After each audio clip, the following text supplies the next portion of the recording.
Johnson, and this is focused on Liberia. Hit it! From Cape Mount to Cape Palmer, mountain back to Atlantic Ocean, over me hills to Concentrator, to educate, elevate, and promote.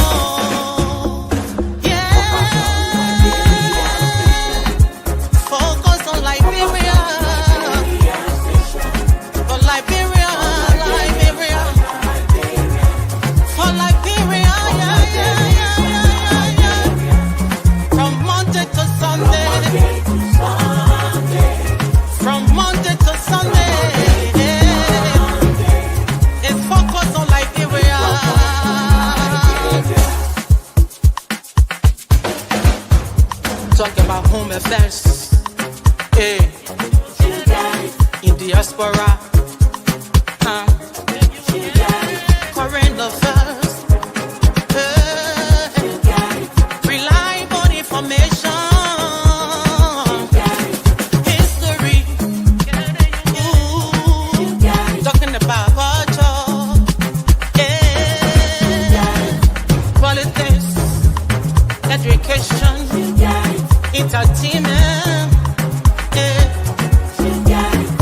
business, sports, advertisement, articulation. Focus on Liberia. Focus on Liberia. Focus on Liberia. From Monday to Sunday.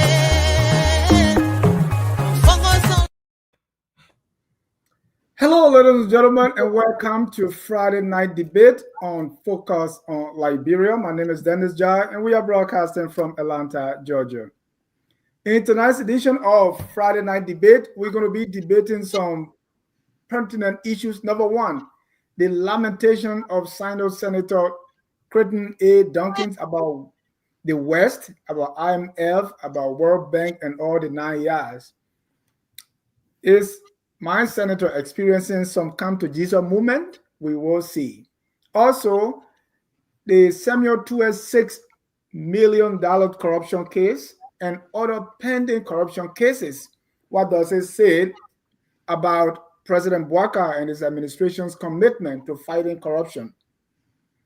Also, we're going to be looking at the $1.4 billion investment by ArcelorMittal in Liberia. What does that mean for the country? Who benefit most? Remember, the contract ends 2030. The first signed a 25-year contract that ends 2030. So before 2030, everything stays the same. If everything remains the same, who really is laughing because of the investment? If we have to do a renewal for another 25 years from 2030 to 2055 or 2050, what happens? With all these, I have joining us from Liberia, Josh Gabla Branel. Welcome, King Juice Pape. Hey, man. Thank you, Mr. John, for having me. It's always a pleasure. And, thank you. Let me also welcome everyone, political analyst, Mr. J. Victor Nabbit. Welcome, sir. Thank you, Dennis. Good to be here. Let me welcome our audience as well. Thank you for joining us. Don't forget to invite a friend. Share the show. Let's have fun. Hallelujah. Let me also welcome Anthony Russell Jr. Welcome, Anthony. Thank you, Mr. Dennis, for having me on here. It's a pleasure to be here to discuss Liberia day in and day out. Thank you. Let me welcome the new progressive commentator, Dr. Clarence R. Pearson. Welcome, sir. You're muted. He knows. Sorry about that. Thank you for having me tonight, Dennis. It's a pleasure. Hi to my fellow panelists and our viewers out there. It's a pleasure being on the show tonight. If you are on YouTube, please share this to Facebook or go and look for Dennis Jai on Facebook and share on Facebook as well. Thank you. Thank you. Last and definitely not the least, is Jimmy Eastman, our man who always joined us from the nation's capital. Welcome, Jimmy. Hey, Dennis, it's glad to be here. A lot of excitement today. I can't wait to get to it. We want to welcome all our viewers from across the globe. If you have not already done so, please share the show, invite someone, and let's debate. The first thing on the menu is Sinoe County Senator Duncan. He said something when they were meeting, all right, in the Senate, and what he said had gone viral. I want you to take a listen and let's discuss it.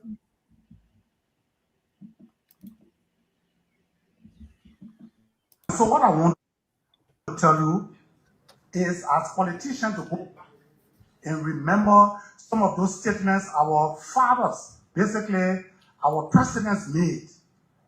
Those statements, public statement.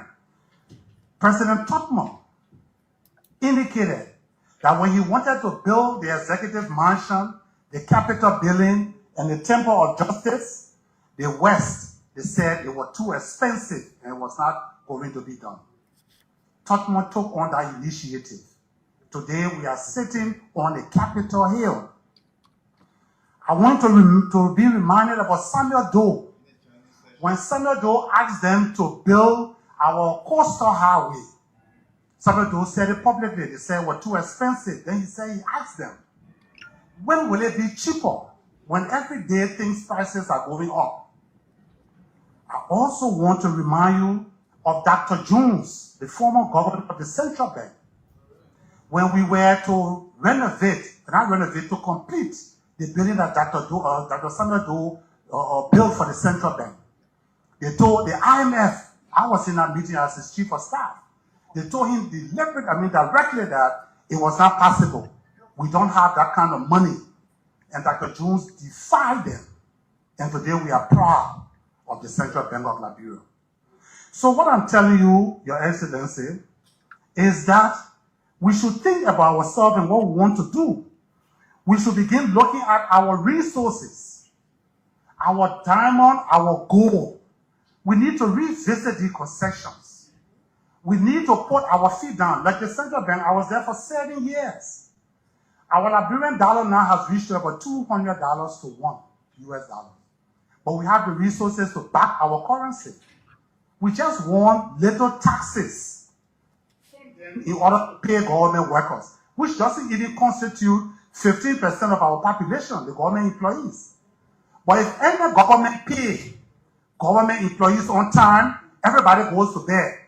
Everyone happy for salary payment to come on time. So this is what we are accustomed to. So no development comes because everything we are concerned on is paying salaries. So I'm urging us to begin to reevaluate ourselves, take our resources seriously. Look at our trees. Each of the trees have the annual ring. One ring around that tree indicates a year. For our logs to get very big, it takes 20, 15, 25 years. We cut it down in one day. These exploiters cut it down in one day, straight to our port in Greenville, and ship it out. No replanting. They don't care. Those forests are just being depleted on cheapness. Cheapness. Little tax. And another part again that bothers me, our forests. Right now we have over 3, 4, 5 conserved forests in our country. Everything is a national park now. Everything is a national park. But go there. I went a few days to tell the people, thank you, I went to the national park. Go and see the owners of the national park.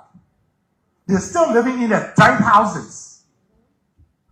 No compensation for anything. And they're still defying them not to go in the forest to make farm. So those 30-minute walk to make farm are now turned to 2 hours walk to go and make farm to come.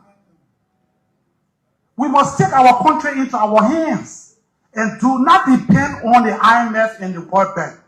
I tell you one thing, whether you believe it or not, there are 2 ideologies in the world today. One, by the West.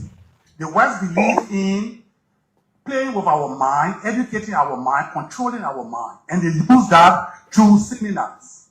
If you notice the West, they will have many seminars in Liberia. Today they want in Sinoe tomorrow the other one in the other city hall. The primary reason for that is to control the way we think and the way we behave. They will never help you to develop. If you pay attention to how much money the Liberian people are paying for the stable food we eat, it's $200 million every year. They will never allow you. That's why I'm laughing at you and the president. You say you want to bring about agricultural self-sufficiency in food production. I bet you to do it. They have established themselves in Indochina. Indochina now is being used to supply the world market with their food.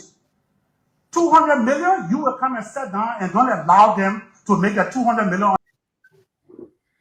That's Crippen O. Duncan, the calling COD, Sinoe County. Let me start with our political analyst. What do you make of Senator Duncan's, I call it lamentation? I mean, he's a sitting senator from Sinoe County.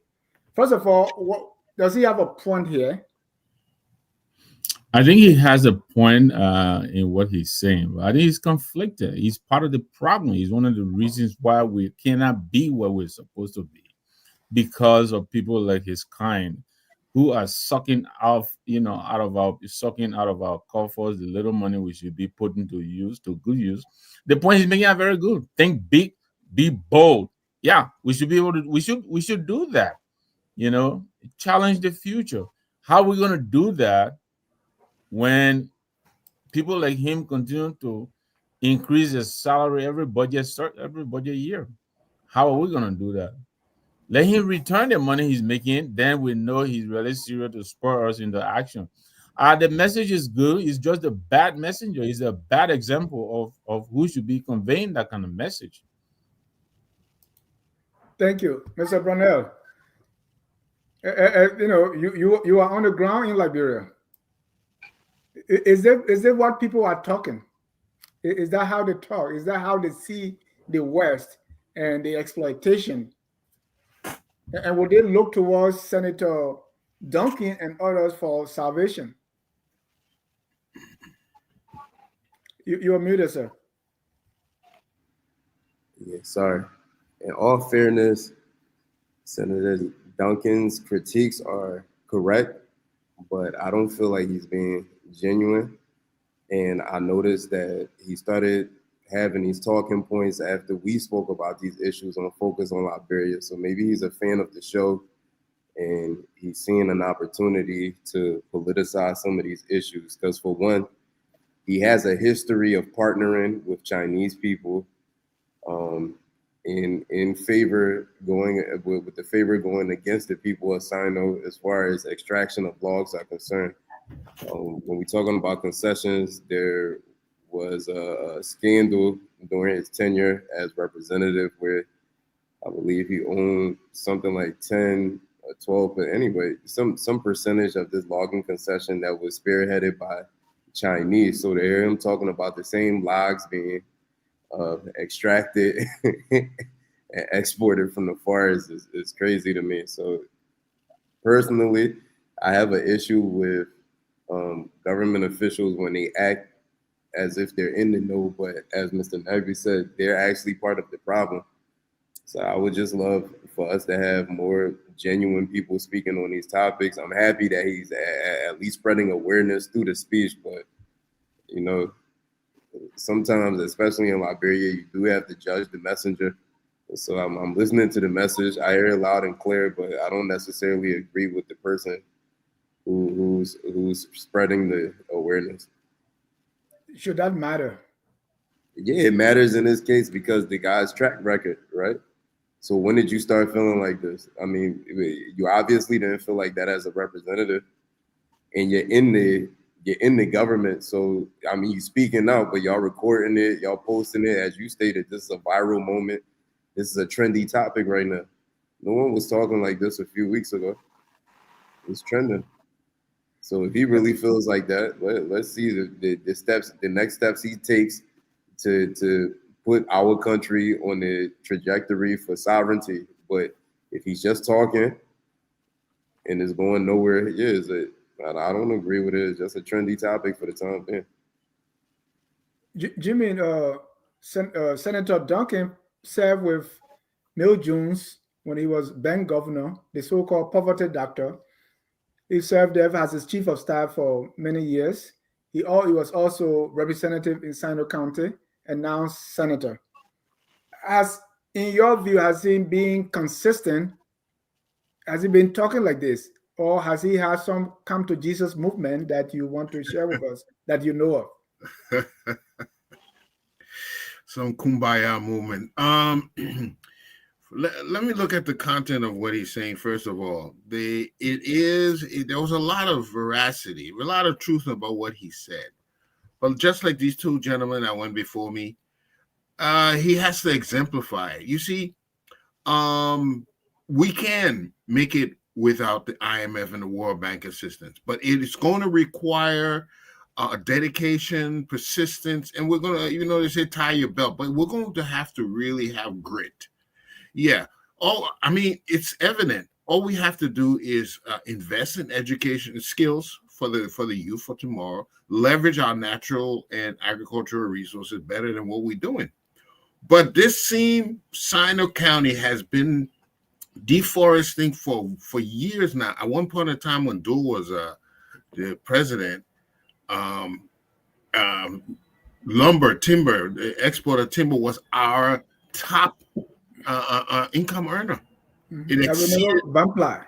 Yep, it exceeded iron ore, exceeded everything. And when the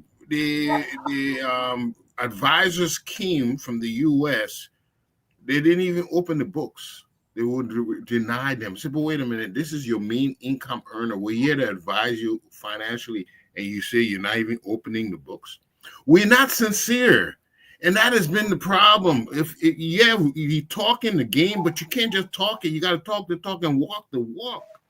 The same thing with Senator Dillon. He used to talk about the exploitation, the high salaries, but has he taken a pay cut? Has he kept the fire up? It's going to be hard to change the mindsets over there. Agreed. But what has he done to counteract it while he's been there? Or has he now started dancing the way they dance? So there is a lot of opportunity, but we don't see anybody ready to make that sacrifice. And it's going to require sacrifice. Our nation will never be built unless we are ready to sacrifice. And if we think it's going to happen any other way, it's never going to happen. So we will be perpetually impoverished because we have nobody willing to sacrifice for the generation tomorrow. All nations were built on sacrifice, but we're not ready to do it. So how it will be done? So you're talking the game, but I want to see him walk the walk. Thank you, Anthony. Bible says faith comes by hearing, right? So somebody got to say it, and we also saw, and I'm quoting Bible here because it's a good book, right? I'm not saying that all of you are Christian, but the first thing you do is the information, and Senator Duncan is giving out the information. And this is coming at a time that Ibrahim Traore is on the mission.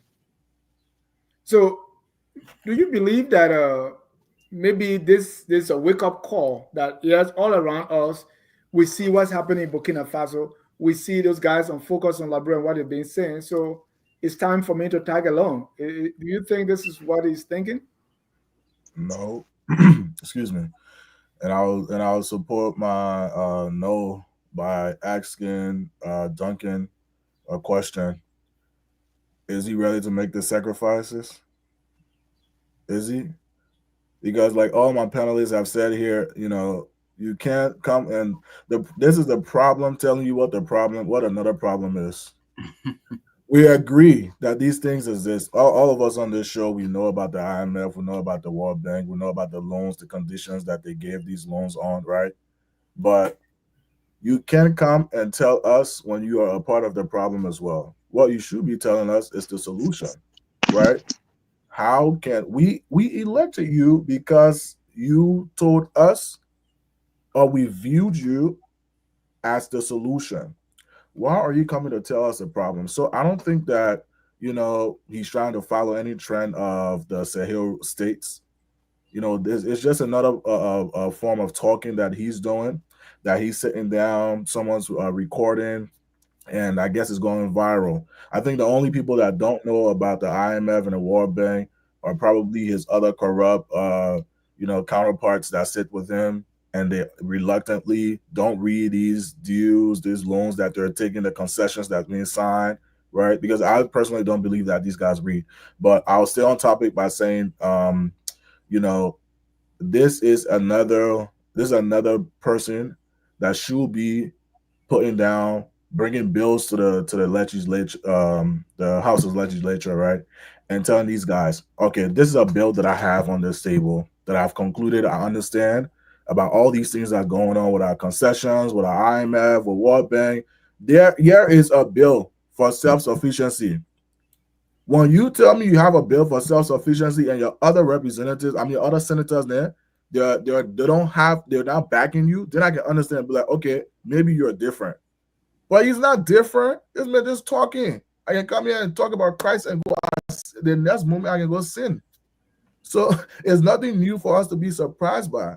These are the same guys that sit in the luxurious car, they drive around, they see potholes, they don't care about those potholes, they see things happening around them, they don't really care about it. So for him to come here and speak about the IMF and the World Bank, I think it's another problem, highlighting another problem. And it's good that he's doing that amongst his peers, right? He's saying these things, so it's not like somebody's gonna come back, in the next 2-3 months and say, "Oh, we didn't know about what the IMF was doing." They all know about it. So I don't think that we should be giving this guy any praise. And I think I'll agree with George. He's been watching Focus on Liberia. He's been hearing about these concessions and things like that. And he's definitely need to give my guy, you gotta give my guy his credit, man. Because this is something that if he really wanted to make a move on, he will start a petition, he will start a bill, he will put something on the table and not just bring awareness to something. You have the power to do something. It's like a mom, instead of her disciplining her child, she's talking about the discipline. Discipline, let's see. But even a broken clock is correct twice a day. That's a clock I wouldn't want to be telling me my time if it's correct twice a day. Elvis, I think the senator concluded by saying we should open our eyes. We should do something about these concessions.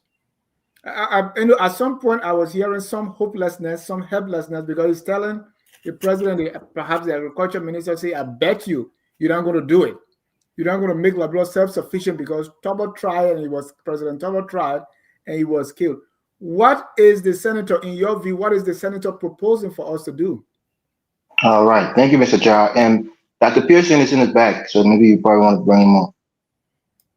Let me just say this. He's wrong. The information that he's giving is just historically wrong. Two of the most money-making, entities that we have in our country was built by the West. Our airport, our free-port. When you talk about Samuel Doe, a man who received over $500 million, adjusted for inflation, is probably close to $1 billion, in aid from the West. They help you develop. Ellen Johnson Sirleaf, who forgave our $2 billion debt? The West. When the Swedish help you to build those roads and give you fund to fund those roads, who's helping you to build? The West. So the reality is the people will give you the money. How you spend that money, how you develop your country is up to you. The United States is not going to come and build your country for you. That's not what they do. That's not what they do. So, and also, somebody said a black man just doesn't understand how the world works. You have to have an understanding of the world order and how it works. Most of these developing countries, who help them develop is the West. Case in point, China. How do you think China developed? You have to make yourself useful. Make yourself useful. Offer a service that the West can utilize, and in return, you get money from it and you develop yourself. China became the manufacturing hub of the world. The West had no other option but to go to China and to manufacture their goods there for cheap, and China became very wealthy. Take Vietnam, for example, a country that the United States went to war with. Same thing. The United States go there for textile, they go there for other services, and Vietnam became very wealthy. A small country that The United States beat over their head with bombs and napalm. The United States has helped them to develop. Think about Liberian or maybe the African man, maybe as a syndrome, as a black man, we're greeted, we're short-sighted, we don't know how to centralize planning, we don't know how to do anything that will impact us for the future. This is our issue. We all want to compete against each other. When I get $1 million, I bet it because I ride in a big I get 5 girlfriends, I'm the big man. I don't care about the other people. The Chinese people, they will kill you, they will execute you if you steal money from them. If you work in the Chinese Communist Party and you stole money, they will execute you. So this nonsense that he's talking about, the World Bank. The World Bank is a bank. If you want to start a cookie factory, go to Wells Fargo and see you want to start a cookie factory and see if they will not scrutinize your business plan, your capacity to repay, how you're going to pay over the next 10 years. That's how banks work. They want you to have the collateral to pay their money back. What is our collateral that we have? Our natural resources. That's our collateral. So we mortgage all of these loans based on our natural resources because that's the one surefire thing that we have that can generate funds.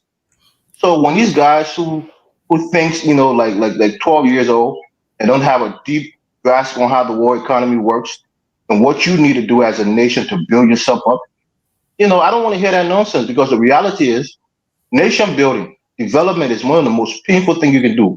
It's going to hurt you more than you're going to enjoy it.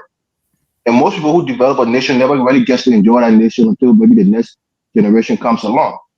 So what sacrifices are these guys making? Are they cutting down the salaries and diverting that money into long sustainable development over the next 20 years?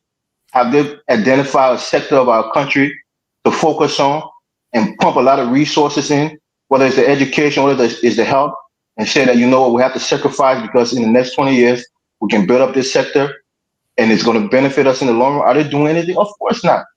So these guys who want to be like the Abraham Traore, which is, again, is in bed with the Russians. Russia, for the most part, is in the West. A low, small part of it is in Asia. But Russia is the one that's helping Ukraine, helping Burkina Faso in the Sahel region. That's Russia. It's in the West. That's a white country. When these guys say these nonsense and try to be against the West and think they're pumping the chest, you're being foolish. The money concentration in this world, the capital is in the West. It's in the West.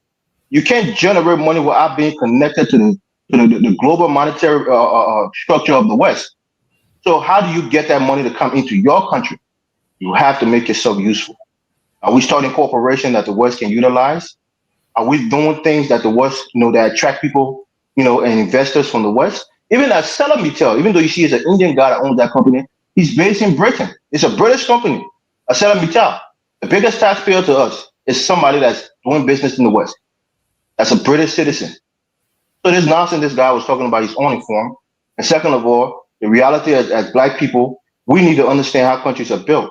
In this day and age, based on our current standing in the world, we have to make ourselves useful. If you're not providing services, if you're not providing companies that will attract money into your country, you're going to be left behind. We haven't done that, and we've been left behind. Thank you. Thank you. I can see 4 faces that disagree with you. And this is based on my 35 years of experience. Yeah, because these guys are ideological. They're not living in reality. If you disagree with ever, just show your hands. Prove me right. Yeah, I would say he said that they don't know how. I disagree. I think they don't want to, Elvis, because the how can come if you want to. Dr. Pearson, we have why we may disagree with the way he said it, like the people he was quoting, like Todman Todman wasted money on his yacht. When Agapot said it, Todman was like, "Hey, you don't pay anything. Why are you talking?" So, but fundamentally, we see that our resources, the way they've been managed, the way things are happening, and he's correct. But except that some of you say, well, he's not the correct person to say it.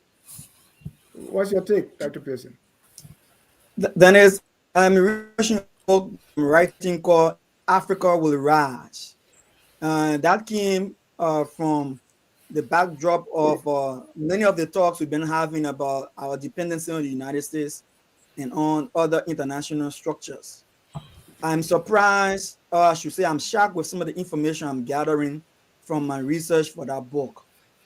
And let me just tell my brother Elvis, the IMF and the World Bank are neo-colonial structures that have executed structural violence, economic violence against Africa for many years since its founding.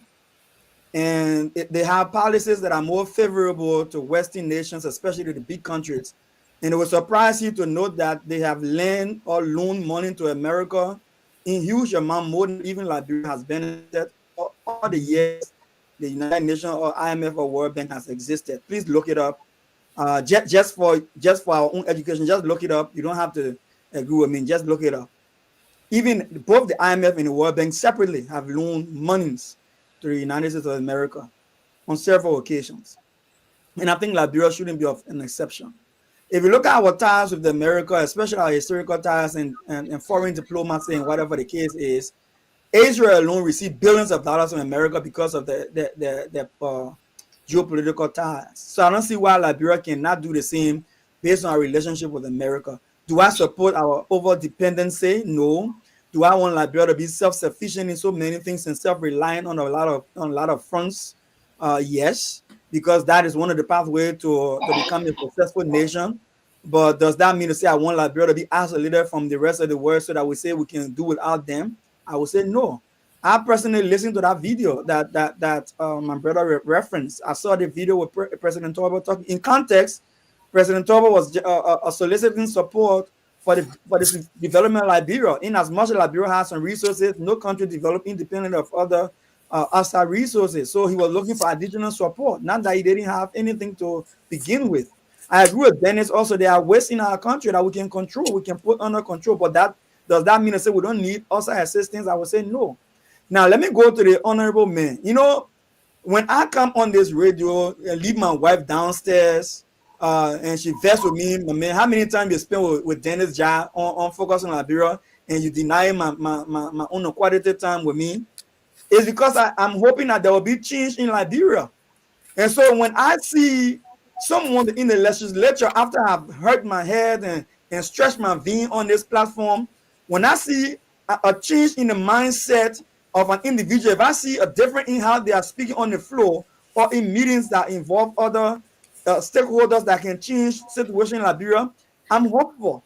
I'm pleased, Dennis. I'm happy because I'm seeing fruits of my work on Focus on Liberia platform, on other platforms. So I will not down talk his advocacy, but I'm looking within the context he's speaking. Now, as a lawmaker, if you get on the floor and start to be vocal against a regime that see themselves as a regime house, so that to the extent that if you're not going by the regime agenda, they will sideline you, they will politicize the situation and try to get you out of the legislature or try to prosecute you or keep you away from any committee within the house. I think that's a sacrifice in itself. One of my colleagues said he doesn't see the sacrifice. That is a sacrifice in itself.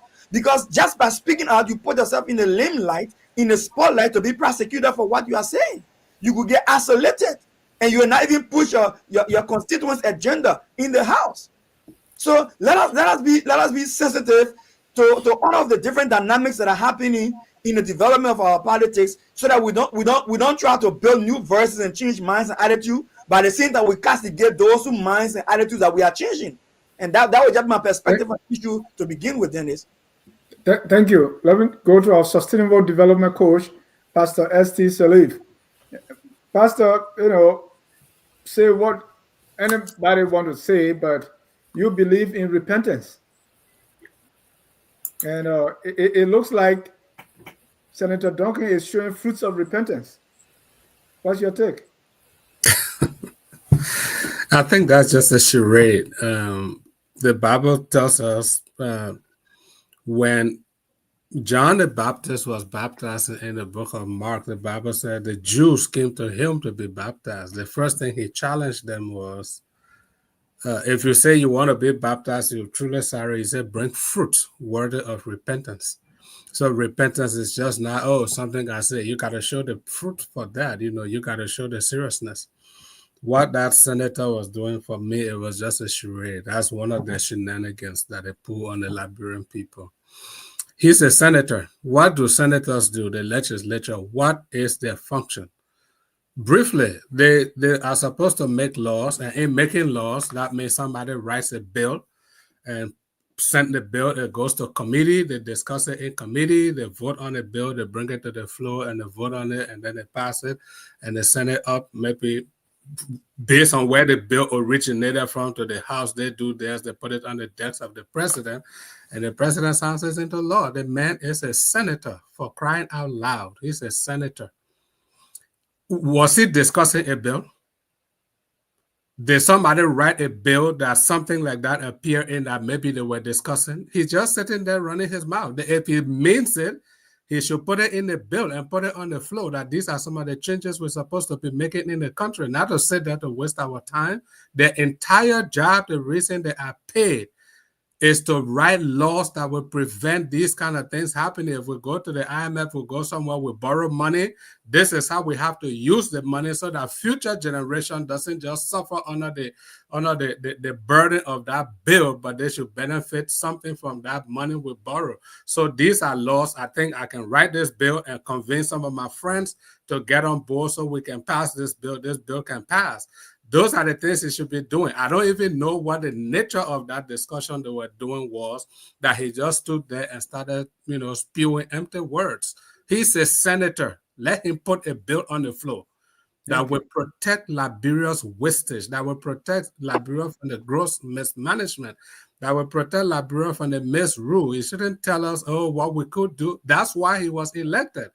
They should go and do their job. So as far as I'm concerned, he was just there trying to make himself feel good. I don't believe that. He should bring fruit, water of repentance. Let me see one bill that he has sponsored in our house that is directly for the impact and benefit of the people of Liberia. I mean, that contribute to sustainable development in Liberia. Let's do his history. How many bills has that man sponsored in the bill? Let's see his voting records. Let's see the things he voted for. So to just stand there and do a few minutes clips, for me, that was just passing time. They don't have anything meaningful to do. So I don't believe anything he say. What he's saying makes sense, but coming from him, it makes no sense to me. Somebody Mr. Jai, please give me 30 seconds to respond to Dr. Pearson. I want Russell to use those 30 seconds because we have many. I don't want us to stay too long. I want Russell to use those 30 seconds because what he was saying, we have a problem. So how do we solve this problem? I mean, he says something, but there's a problem with how we manage these resources, how we take money from IMF, World Food, World Bank, or deforestation and all these things. These are real problems. How do we solve them, Mr. Russell? I think we can solve them by being educated and being self-aware about how to use our resources. And like all my panelists have said, put that in a bill. Put that in a bill. Have a discussion amongst yourself as senators. Bring it to a committee. Let the lower body pass. Let them review it. You coming and telling us about an existing problem and you don't even provide the solutions. It seems meaningless. 30 seconds, Evans. All right. Thank you, Dr. Pearson. Just to respond to you, right? And you were alluding to the unfairness of how the World Bank treat African countries. If you have a 15-year-old son, he doesn't even have a credit score. That's what Liberia is. We don't have a credit rating. Standards & Poor's and Moody's don't even give us a credit rating. It would be. Why should they give us credit rating? Because we're a bankrupt country. Let me tell you why. When they forgive our debts, yes, when they forgive our debts, when people file for Chapter 15 bankruptcy, right? They go there and say, I'm able to pay all my debts. They'll please forgive my debts. That's what happened to Liberia when Ellen Joseph Sirleaf came. They forgive your debts. So you stiff all your debtors. So you're not credit worthy.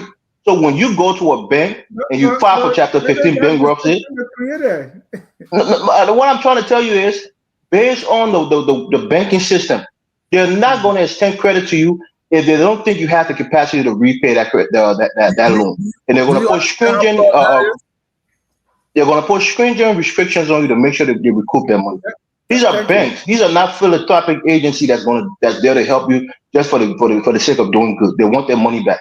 Thank you, Abby. I got your point. Do you understand how flawed that is? Can I chime in quickly? Yeah, chime in quickly for the last, and then we move on to our next topic. So I agree with Elvis, but I also agree with what Dr. Pearson said. There is an invisible hand that wants to keep the global South impoverished, right? But as to what Elvis was saying now, you're supposed to understand how the world works and make yourself useful. And that's the issue we have now, especially with a lot of the, a lot of people are able to have platforms to voice their opinion on how the world should be, and they don't necessarily acknowledge how it is. Like, people have an issue with a country being a tool or a leader cozying up to another leader for the benefit of the country. They don't view it that way anymore, right? But if you know how the world works, then yeah, what Elvis said was correct.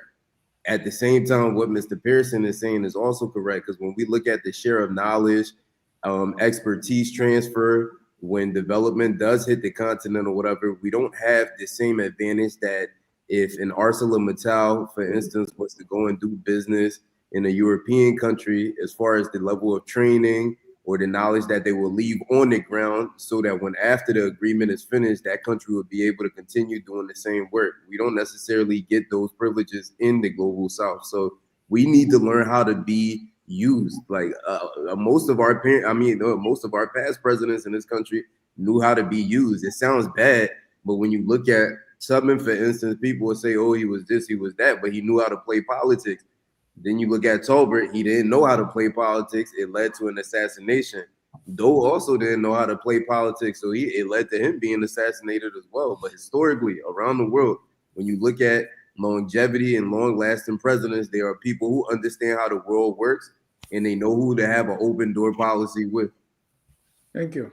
Yeah, Dennis, can I have 30 seconds here? Gentlemen, we have to move on. The topic we're getting into is longer than even this one. Okay. We're talking corruption because it's going to have some bearing on what we are talking now. Because there are a lot of corruption cases, and most of them are pending since President Bouakai came to power. And I will start with Samuel Tweh, the former finance minister. There's a $6 million corruption case that's pending. And I will give you a couple of corruption cases that are still pending in Liberia, which for now, no head, no tail, right? So let me give you a few. The FIA, the Financial Intelligence Agency, the Director General Stanley Ford was suspended amid allegations of financial malpractices, including disbursement of over $1 million in questionable transactions. Number two, Liberia Refugee Repatriation and Resettlement Commission.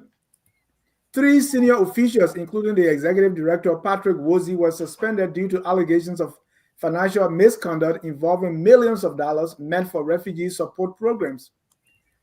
The national oil company Nocal, we saw that President and CEO Rosalind Swakoko-Dene was suspended following allegations of corruption, including issues surrounding the purchase of official vehicles and disbursement of funds. The National Fisheries and Aquaculture Authority, Director General Emma Glasgow was suspended amid corruption allegations and financial irregularities. The investigation by the Ministry of Justice and LACC is still ongoing. MCSS, we also heard of allegations of inflated insurance contracts and misappropriation of millions of Liberian dollars. The Liberian Revenue Authority medical insurance fraud. Nearly 50 employees were allegedly submitted fraudulent hospital receipts for medical insurance reimbursement. The National Water and Sanitation and Hygiene Commission, allegation of financial improprieties, including the unauthorized use of $20,000 for fuel. Then the National Road Fund, allegation of procurement fraud and financial improprieties. I gave you just one example. Awarding a $160,000 contract to an Asian Liberian investment company for the purchase and supply of 1,000 solar lamps and poles for Grand Cape Mount County, with only 700 solar lamps and poles delivered.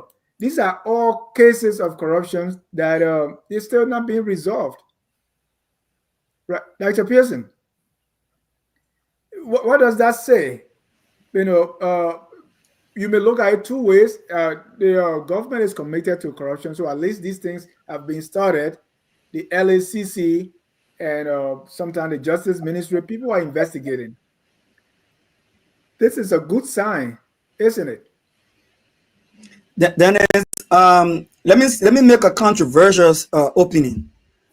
From my assessment, because I'm doing a book on Joseph Boyka first year in office, and I'm researching up to the second year. From my own assessment, Joseph Boyka government is more corrupt than the George Weah administration on reported fundings of corruption. I'm not saying whether it was investigated and found, inconclusive, but just the allegations of corruption. The Joseph Boyka administration level of allegation of corruption in dollar amount is more than George Weah's 6th term in just the past few months he's been in office. Anybody go look it up. Just list all the monies we're talking about and the ones that were even paid out to individuals, that the central bank governor that were paid out to him, even though he was on suspension. List all those monies. Right now, let me go to this, and I think Joseph Boyka's show of fighting corruption comes, as a result of what they campaign on. So the campaign was that George Weah administration is corrupt and is the most corrupt government of our times. So when they come to power, they came to power with the issue of audit to appease the population. When they took office, those audits are all in limbo because they started off with insincerity. First of all, Grace Bay had already started stealing before President Boyka was inaugurated, almost $500,000. That I'm not counting that. That happened before he got inaugurated. Now let's leave that. President Boyka immediately went after integrated institutions, and he beat on them so hard in his approach to integrated institutions to the extent that all of those institutions are right now panicking when it comes to going against President Boyka. The unseriousness of President Boyka to fight corruption is seen in the asset recovery team. So the fact to the point that right now as we speak, there are assets in the asset recovery that we have to recover. And President Boyka is saying nothing about those recovery. So the LACC had information about corruption in the national legislature, the 55th, with representatives that were outside of the law and taking money from national budget, at the same time using that money to pass an illegal budget, a budget that they're currently ratifying. I don't know if you can ratify an act after I've been acted in terms of the budget and ratify again. So now we're making it legal now that we are in power. And then when you put all of that together, you don't see the sincerity of the Boyka administration. So I will say on this note, Dennis, as I wind down, President Boyka needs to go beyond the rhetoric. The Boyka administration needs to go beyond the rhetoric and pull out the other reports that are pending right now on his decks that he cannot mention because it's incriminating people that he has as his supporters to defend the image of his government. And all of the issues you listed are examples of what I'm talking about.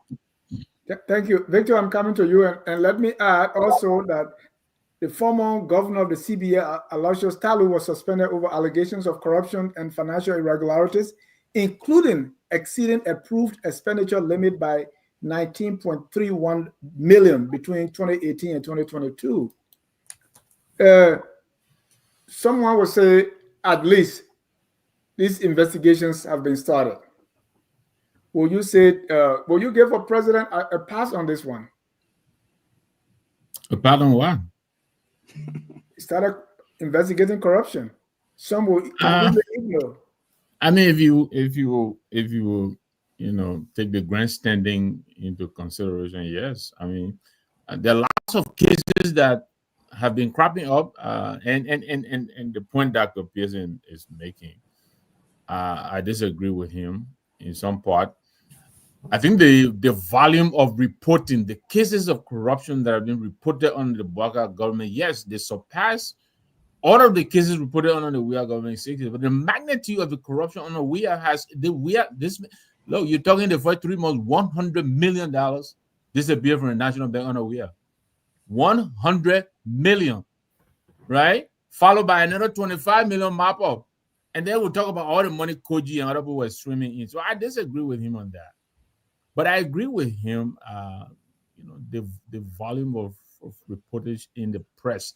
Every day you wake up, there's some story, But they usually, $2 million here, $1 million there, $5 million here. I don't think they're out of the magnitude. The problem also is that almost all of these cases are inconclusive. There is no attempt to close out these cases. I mean, he mentioned they don't have proof, or the cases are too many, or they don't want to be serious, so they don't want to catch others, because if you pull rope pull. Why? I think in more there, but I don't think there is serious attempt being made to actually follow through on some of these cases. You're talking about since the inauguration, this situation with NASCOP with his chief of staff. That case is still open. The LRRR case you cited. What this president does best at most is to suspend people. When these cases come about, he suspends you. No attempt at restitution, no attempt at closure. The cases are just open. So you come in and you take your own, you get suspended, you walk away and you go, you go and pitch your tent on the beach and you lie down in the sunshine. That is what is happening here. I don't think there's any real serious attempt to go after these cases. When we report it, we talk about it for a couple of hours. It comes to the notice of the executive measure, and then they take action. They set up a committee to go and investigate, and that's it. So I don't know if any of these cases will be concluded before this president leaves office. I'll pass it to Elvis. I think you disagree with what I'm saying, so if you don't mind me passing it on to him. Let me hear from Pastor Salif before Elvis.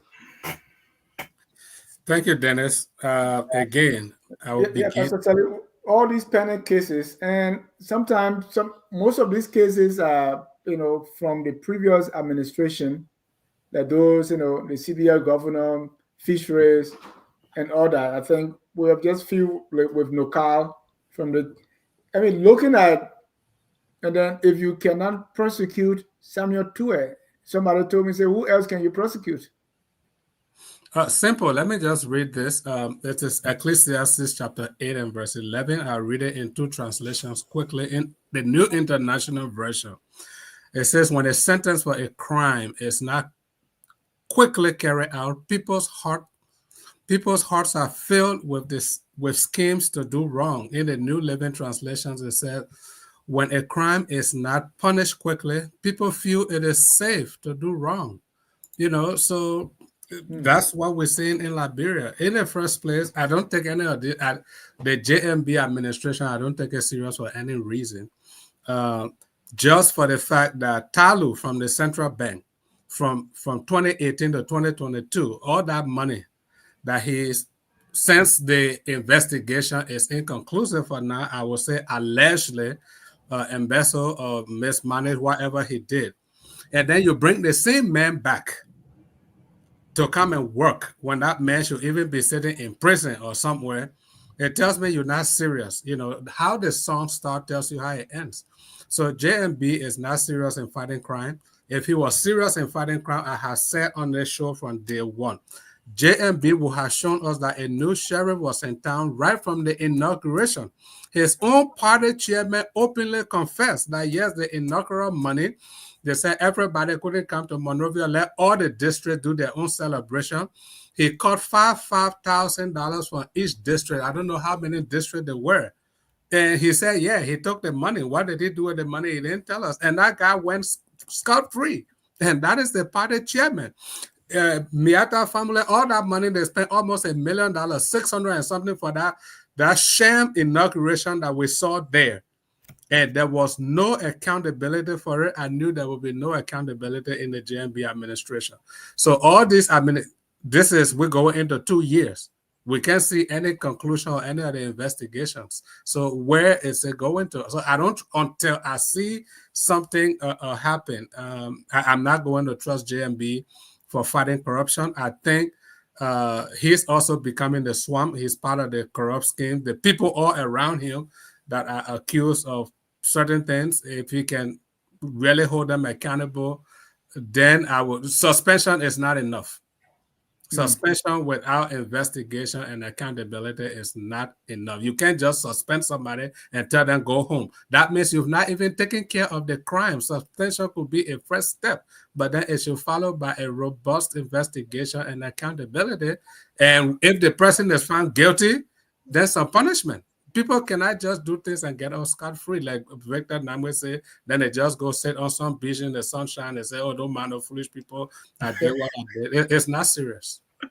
Thank you, Mr. Elvis Morris. All right. Thank you, Mr. John. Look, Mr. Nava, I was shaking my head because I disagree with one thing you said, but I won't harp on that point too much.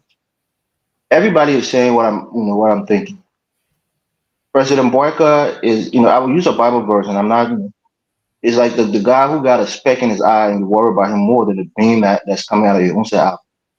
The reality is, you set examples in your household. If you're a sheriff and your son is selling drugs in the house and you turn a blind eye to it, or you're on the street waiting to see drug dealer from the corner store, looking to find them, coming from study, alleyways, are you doing a service to yourself? Are you even being honest with yourself? If you see corruption going on in your government broad day, and you can't put your own kids in line, or you want to go to the past administration and bring quote unquote corrupt people to book, fine. Look, Senator is not related to me. I think a lot of people, they just hate this guy so much that they want to see him punished. The one person that will not be touched is George Weah.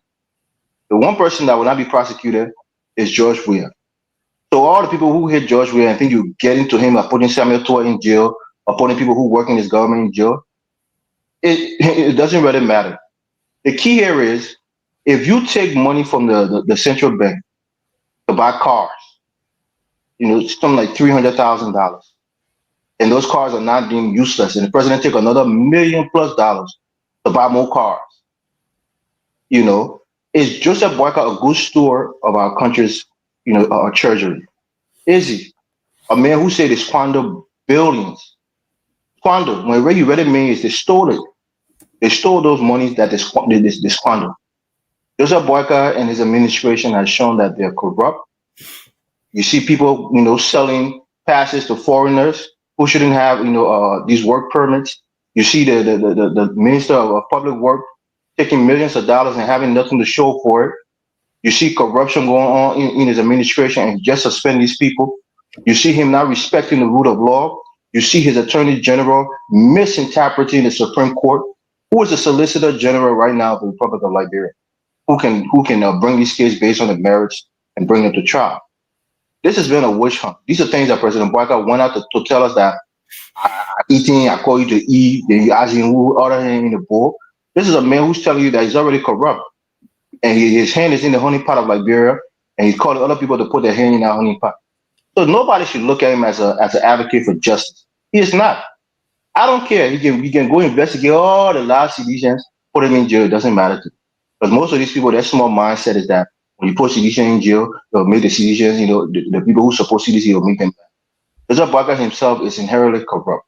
He's a mafia. What he's doing to these agencies, he's hitting them on the knee with a bat and holding that bat to up to them. Anytime they try to do anything, he will flinch that bat to make them scared. He did it with the Lasana, Brown, the NEC director. He suspended her, and now she's supposed to fall in line. The guy's a gangster. He's a mafia boss who is masquerading as a president. And all I'm hoping is that he can continue going down this trajectory, because it will lead to his own demise. And I don't care what people say. Go after your political opponents in Africa and see what happens to you. If you want to witch on.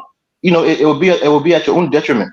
You want to go after all the seditions and leave your own people who everybody in the country know are corrupt and are stealing the country money, and you think that they will sit down and accept it because you're being impartial. Your impartiality is really when it's the opposition and not to your own government. Do it. I just like the way the president is rolling. Do all the things that you're doing. Go after the CDC. Think you can destroy them, and your next term will be safe. Do it, President Boyka. I just want to caution you to be careful how you forecast this president's future. Go talk to Edwin Snow. Right. Jimmy, President Boyka is not the Justice Minister. President Boyka is not LACC. President Bouaka is not criminal code C. President Bouaka is not everything. I mean, why aren't we, and with all these pending cases, why are we holding President Bouaka responsible and we are not really talking to the people that are supposed to be doing their jobs? Excellent question. You know, it can boil down to the one person cannot just fix Liberia. Institutions are what build up countries. If you want to straighten Liberia, you have to strengthen the institutions. The reason why the Justice Department doesn't bring down any, I mean, you can give somebody FOC, catch them red-handed, they will go to the court and will get out. The institutions are weak.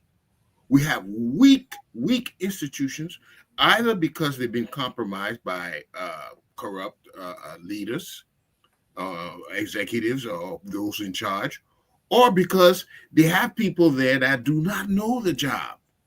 We have a lot of that going on. Just the other day, we allowed this Elon Musk company. What was the satellite company name? Starlink. Starlink. Starlink. You guys not paying? They're not paying any taxes to us. They're supposed to be adding to the coverage.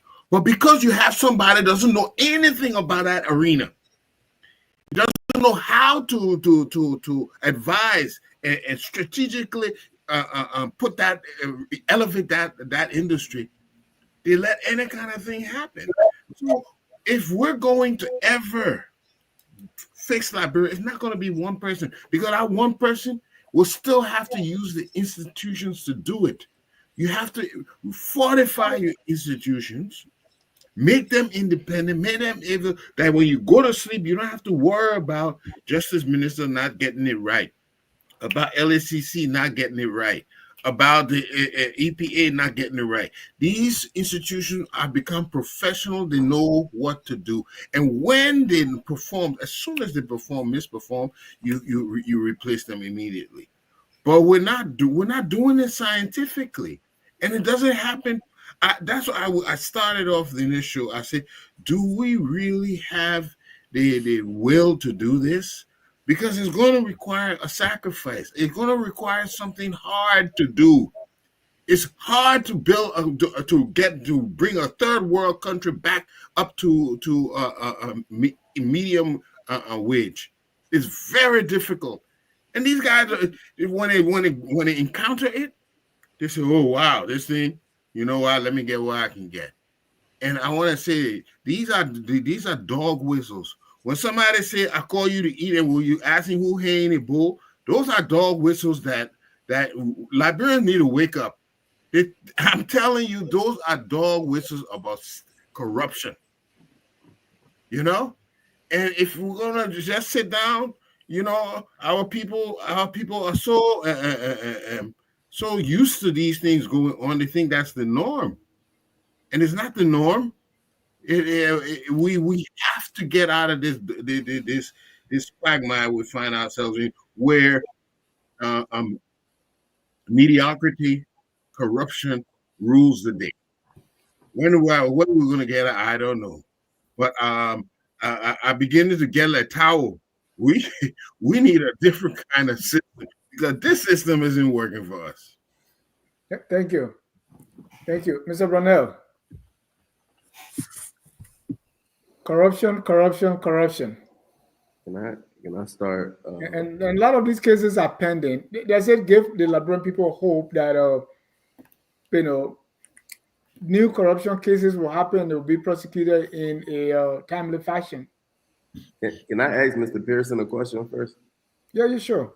Well, why is the book only on the first year of Boykott's presidency? See why? Why are you only writing the book on the first year of Boycott? He only got 1 year. Yeah, I'm gonna do. Yeah, I'm gonna do one on every year. One on every year of his performance. Okay. We gotta document it, because when our children come, they gotta know what the story was from different perspectives. All right, and because you guys can lie. You guys can lie too much. I'm also requesting from you to please do a website where, you know, maybe the website can be powered by Microsoft Power BI, where we can just see graphs indicating how much money was stole this year versus the last year and all that. That'll be nice. But not Mr. Jai, as Mr. Eastman said, people here have normalized corruption to the point where people don't necessarily bat an eye at it. So as far as this Samuel Tweh case, what stuck out to me actually was his immunity claim. So it drove me to go research this Section 11, subsection D of Liberia's National Security Reform and Intelligence Act of 2011. And it basically says that national security agencies can spend funds on any activity necessary to fulfill their mission, even if that spending doesn't follow normal government expenditure laws, as long as it's essential for national security and not specifically prohibited by another law. And then they're also saying that as a part of these national security agencies, I'm sworn to secrecy, so I can't tell y'all why I stole the money. So I want to see how far it's going to go, if it's going to work in his favor, right? And who else is going to use this claim? That's what's sticking out to me. Is this going to be the new loophole? And Josh, to add to that, is the NSA, right? Because the money spent by NSA and the President Bouakai administration started doing the same thing. So, but it's not only NSA covered in this act. So you got EPS, LMP, Fire Services, MOJ is covered, National Defense is covered, Immigration is covered. It's not just NSA. DEA is covered. There's a few agencies here that can use this act as a loophole to why. Man, maybe I'm educating them right now. Maybe I'm doing this country a disservice by even telling them who's covered underneath this act. Because if it works for Tweh, then other people will start stealing. But does that stop the administration from pursuing the case? I mean, you can lose, but legally, right? No, I'm just saying if he wins, and if he wins based off of this claim, then this is the new loophole. So somebody will have to close this loophole, and who will want to close it if they have intentions to steal as well? Especially if we're talking about the Ministry of Justice being able to use it. Thank you, Anthony. Yeah, thank you, Mr. Jai. First, if you permit me the time, I'd like to talk about the framework for the justice system and accountability in Liberia. So you have certain agencies like LACC, you have GAC, and you have PPCC. So those agencies, they are the ones responsible for reporting and the ones responsible for investigation as well. So the way how the framework works in Liberia is that there are allegations made or claims, and then they're made to the rightful agency. That agency goes ahead and investigates. So you'll have LACC most of the times investigating the corruption, and then you'll have GAC doing the audit, right? And then they'll gather all the evidences from out of the auditing, the interviewing, and then other documents that they review. Then you'll have the accusation. They'll see if the accusations are valid. If the accusations are valid, they'll move that to the MOJ or other court systems. Then you go to the prosecution. The court will charge the suspect. That case goes to jurisdiction. And then after that, the person who is accused, they have the right to due process, right? They have legal representation. And then evidences are presented, witnesses, they testify, and the judge will deliver that verdict. Then you got sentencing. If you're found guilty, they will issue a fine, they will imprison you, or they will go and they'll issue a restitution of the stolen funds, or they'll even go as far as disqualifying you from public offices. And then the sentencing can either be repealed by a higher court. And then you have asset recovery. That's if you do something with the money that you stole. They have every right to freeze account or assets. And also, there's something called asset declaration that most of these government officials have yet to do yet. So that's another flaw within the system as well, too, that they don't even have. But also, the president has, executive power to suspend, anybody on corruption cases and other things like that, but not senators and representatives. But I'll go as far as saying that You see, there's something that these lawmakers did.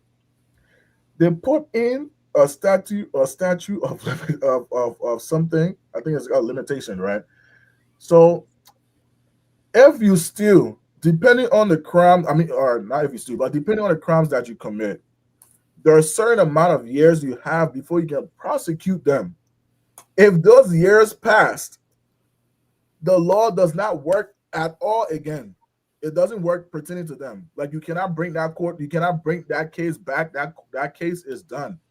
So if I go here and I steal 500 million, not too big. If I steal $50,000, if I'm a representative, you have 5 years to bring that case and prosecute me. You can do all your auditing that you want.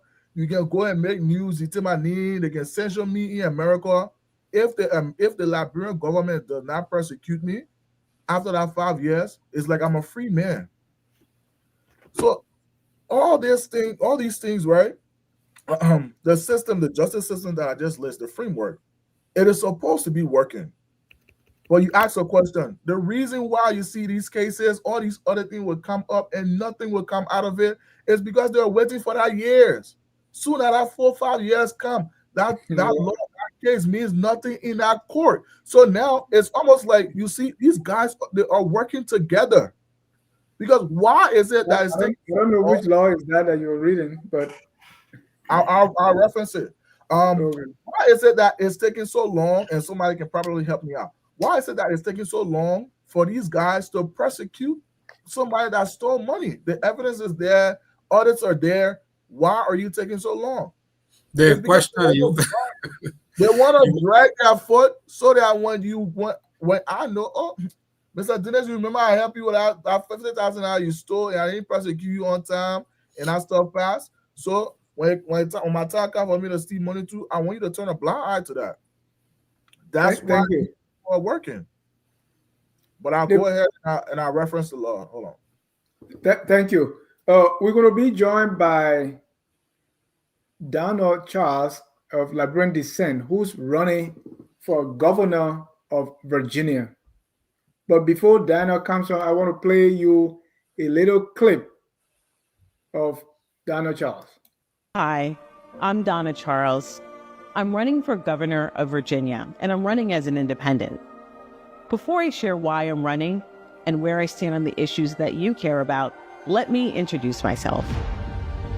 I am a veteran who served in the Air Force for almost a decade. I joined right before 9/11 and deployed to Iraq twice as an intelligence officer. I'm also a former civil servant who has worked on national security issues for over 20 years. I've served at the State Department, DoD, the intelligence community, the National Security Council, and on Capitol Hill.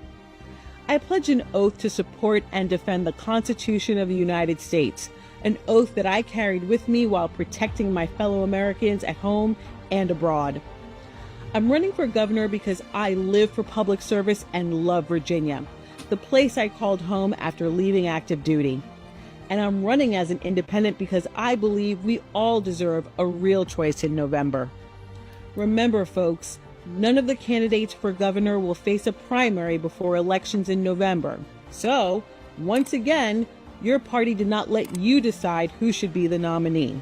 Let that sink in after what happened in 2024 and where it landed us today. Let's be clear, this crisis did not happen overnight. It took years to get us where we are today. If we want things to change, we have to reject old party politics and move differently. Virginians deserve better. Whether it's fighting for your rights, your health care, or more support for our veterans and first responders, I will hit the ground running. And I will fight like hell for a living wage for all Virginians. That's how you build stronger families, and that's how you improve the standard of living for everyone. In November, we have a chance to send a strong and clear message by choosing an independent voice. When I go to Richmond, I will... All right. The voice you heard, that is Donna Charles. She's the daughter of no other than Mary Tanyan Brough. So she'll be joining us shortly, and we're going to interview Donna in a week or two to tell us about our platform. But before Donna comes in, let me ask you this: with these corruption cases and corruption, you know, quite recent, just this week, we've been celebrating uh, Liberia being elected on the UN Security Council as a non-permanent member. But with corruption, and then also the ArcelorMittal expansion project yesterday. But with corruption, do you really believe that we can really get anywhere? With these cases and people, I mean, if you go through what I listed, too much money. So even if somebody gives 2 billion every day, is that going to help if we don't do anything about corruption? Gabla. You know, corruption is what determines the type of foreign investment that comes into your country, as far as investors feeling comfortable to bring money in, especially for the private sector. When they see a country like Liberia, where they know people can play with our justice system, they can manipulate it, they won't get the results that they want if they run into the wrong person and they take a loss out here, it deters them. It sends a signal to the rest of the world. And I know a lot of Liberians were celebrating this UN security bid seat position, but what bothered me, especially as someone who lives in Liberia, is the fact that, you know, when we join these types of committees, I feel like our government uses it to kind of validate the mediocrity here on ground, right? So if someone makes the argument per se, like, oh, you know, like our education sector is almost non-existent here, someone who doesn't know better now would say, yeah, but you know, we're a part of the UN. You understand? So that's what's scary for me, right? And I hope that, you know, because we have this new position within this committee, that maybe things would change. But I know the reality here on the ground is that nothing will change next year. This will have absolutely no impact on corruption here in the country, because like I said, it's a culture now. It's woven into the culture, and we need to be not just thinking about solutions as far as policy that can go on the books, but also a solution as to what a government filled with new faces would look like. Because we keep running into the same people.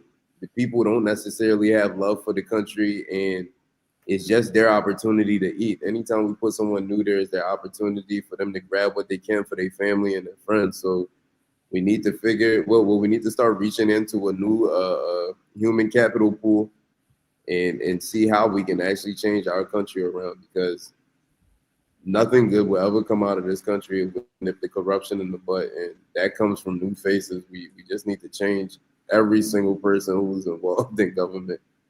Now, I hate to say it like that, but every single person is a part of the problem. I don't think we have any good people representing us. Thank you. Let me see. We are having some connection issue. Donna, can you hear me? Mm-hmm. She's not in sync yet. Yeah.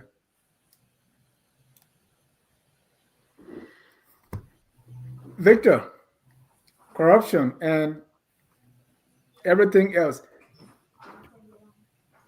What do we do? You know, because no matter how much is given to us, no matter we are on the UN or the World Security Council as permanent member, definitely you can carry a basket to the water side and say you're going to hot water. No, I mean, we have to demonstrate, you know, seriousness about tackling corruption.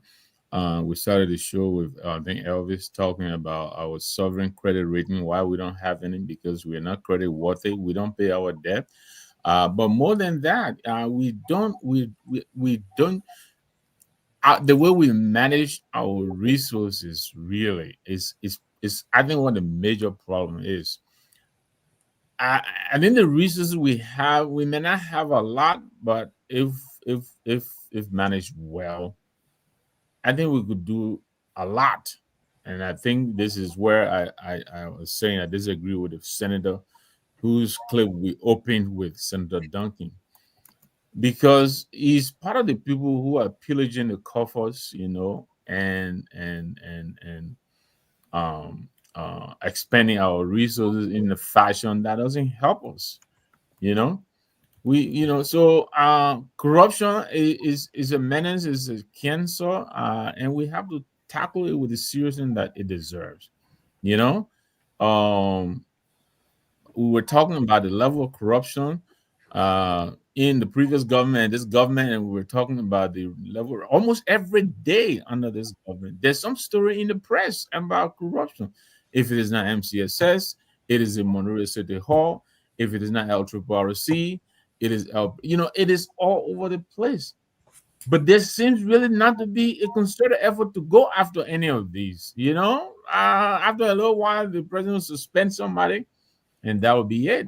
And we were saying, I think Pastor Shirley accentuated that.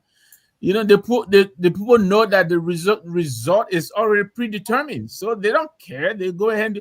Look, we witnessed the LACC going after this lady from MCSS in recent times, combative and defiant. That's what she was, because she knew nothing was, nothing is going to happen. But we have to send a message that this is unacceptable. We have a zero tolerance for corruption, and the message will go out there, and people will begin to behave. But I'm afraid that message has not been sent, and this is why we have all the problem on our hands, in my opinion. Thank you. Quickly, I want us to talk about the ArcelorMittal deal. Yeah, but I want to add give me 1 minute to add something to this topic you touch on, because we haven't really dealt with it. Mm-hmm. And it's called historic trauma. When people undergo things like slavery, war, dictatorship, colonization, genocide, systematic marginalization, something happens to their psyche. Okay, a lot of times they become afraid of political disruption because they think about the past. So even if the system is corrupt, people prefer the status quo than to have to change it to something worse. We know this. Liberian people know that the system is corrupt, but they are afraid now because of the 14 years of war to really take a strong action. But for some things, that's the only way things will change, because the people are hard-headed. They are getting away with it. One group comes to take what they want, they go. You can't bring anybody to justice. The next group comes to take what they want. So I think this is playing on our minds, this historic trauma that we've gone through, and we need to address that while addressing the other issues we have. So you can't blame our people. It's not that they've been through too much, but do we give up? No. So that's another aspect of our dilemma. I want to 30 seconds, please, quickly before we go. I didn't speak on the issue too much. I just want to reflect your memory back to Lofa County. When Brownie Samuka was prosecuted, a case that was started before President Weah came into place. What the people in Lofa, they brought in the country devil. They said nobody can cross the bridge. They were all in uproar. Even President Boyka was allegedly, negotiating with President Weah to let Brownie Samuka go. So this is a man who didn't want one of his own sons from his county to be prosecuted for allegedly stealing, military retirees' money. People who are in the military, their retirement money, for allegedly stealing that money. It was brought under his own government that he was serving in. It was only finished under President Weah. They said it was political. He didn't want him to take his seat. That's why they prosecuted him, even though the case was started long before he even ran for senator of Lofa County. So when Sidicians are saying the same thing, everybody thinks it's because they don't want the people to be prosecuted. But Unity Partisans was the one that was crying that Brownie Samuka was being witch hunted. They closed the whole county down to the rest of the country because it's a traditional county After all, if you prosecute one of our sons, we'll put our devil, so nobody will cross here. We'll do some, spiritual things to the country, all kind of nonsense. So it's on both sides. If you want to prosecute, you got to be fair and balanced. And President Barker clearly is not fair, nor is he balanced on how you prosecute or how you go after corruption. Thank you. So, Mr. Dennis, I know you asked me a question, but let me go ahead quick and point you out to the point I was trying to make before anyone think that I was just speaking out of context, right? So section 4.2, the time limitation, right? So that 4.2 of what? Of the Constitution. Criminal procedure law. Yeah, criminal prosecution law. So this time limitation, it's a time limitation that keeps these people safe. So when the crime is committed, they have 5 years before that persecution is done. After that 5 years, if that persecution is not done, they get to go free. Yeah. So, Dennis, I want us to move on quickly. Why everybody get 30 seconds when I ask for it, then you want to move on quickly? You just keep doing this to me, Dennis. I thought we were brothers. All right. Go Nobody ahead. say in the comment section you be careful, guys. Yeah, and I'm thinking of sending your name for Senate or superintendent for Sinoe, and you're treating me like this. I feel the same way too, but I'm scared to tackle the 1822 experience, man. No, Dennis, you had asked a question. You said there are so many other people that handle these cases. Why people still blame Joseph Boakai? The buck stops with him. He appoints these people. So if the cases are dragging, Joseph Boakai has the right to call these people and ask them what's going on if he really wants to fight corruption to speed up these things.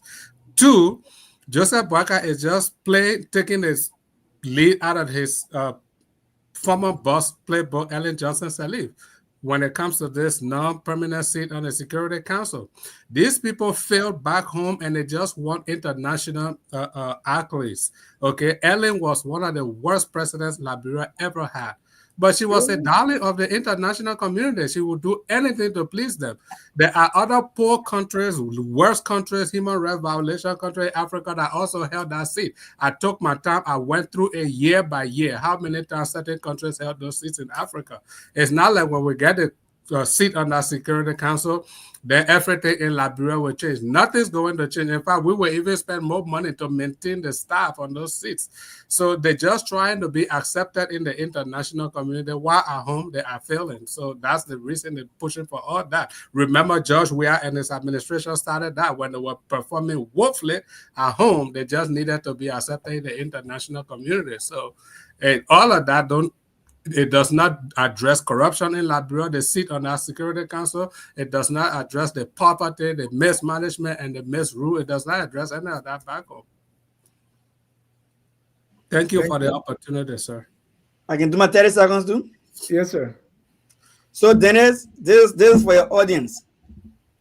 When a hunting dog in the village is bitten by a snake, the likelihood for that hunting dog to become a successful hunting dog is very slim. In fact, it's possible it might never become a hunting dog anymore because it's traumatized.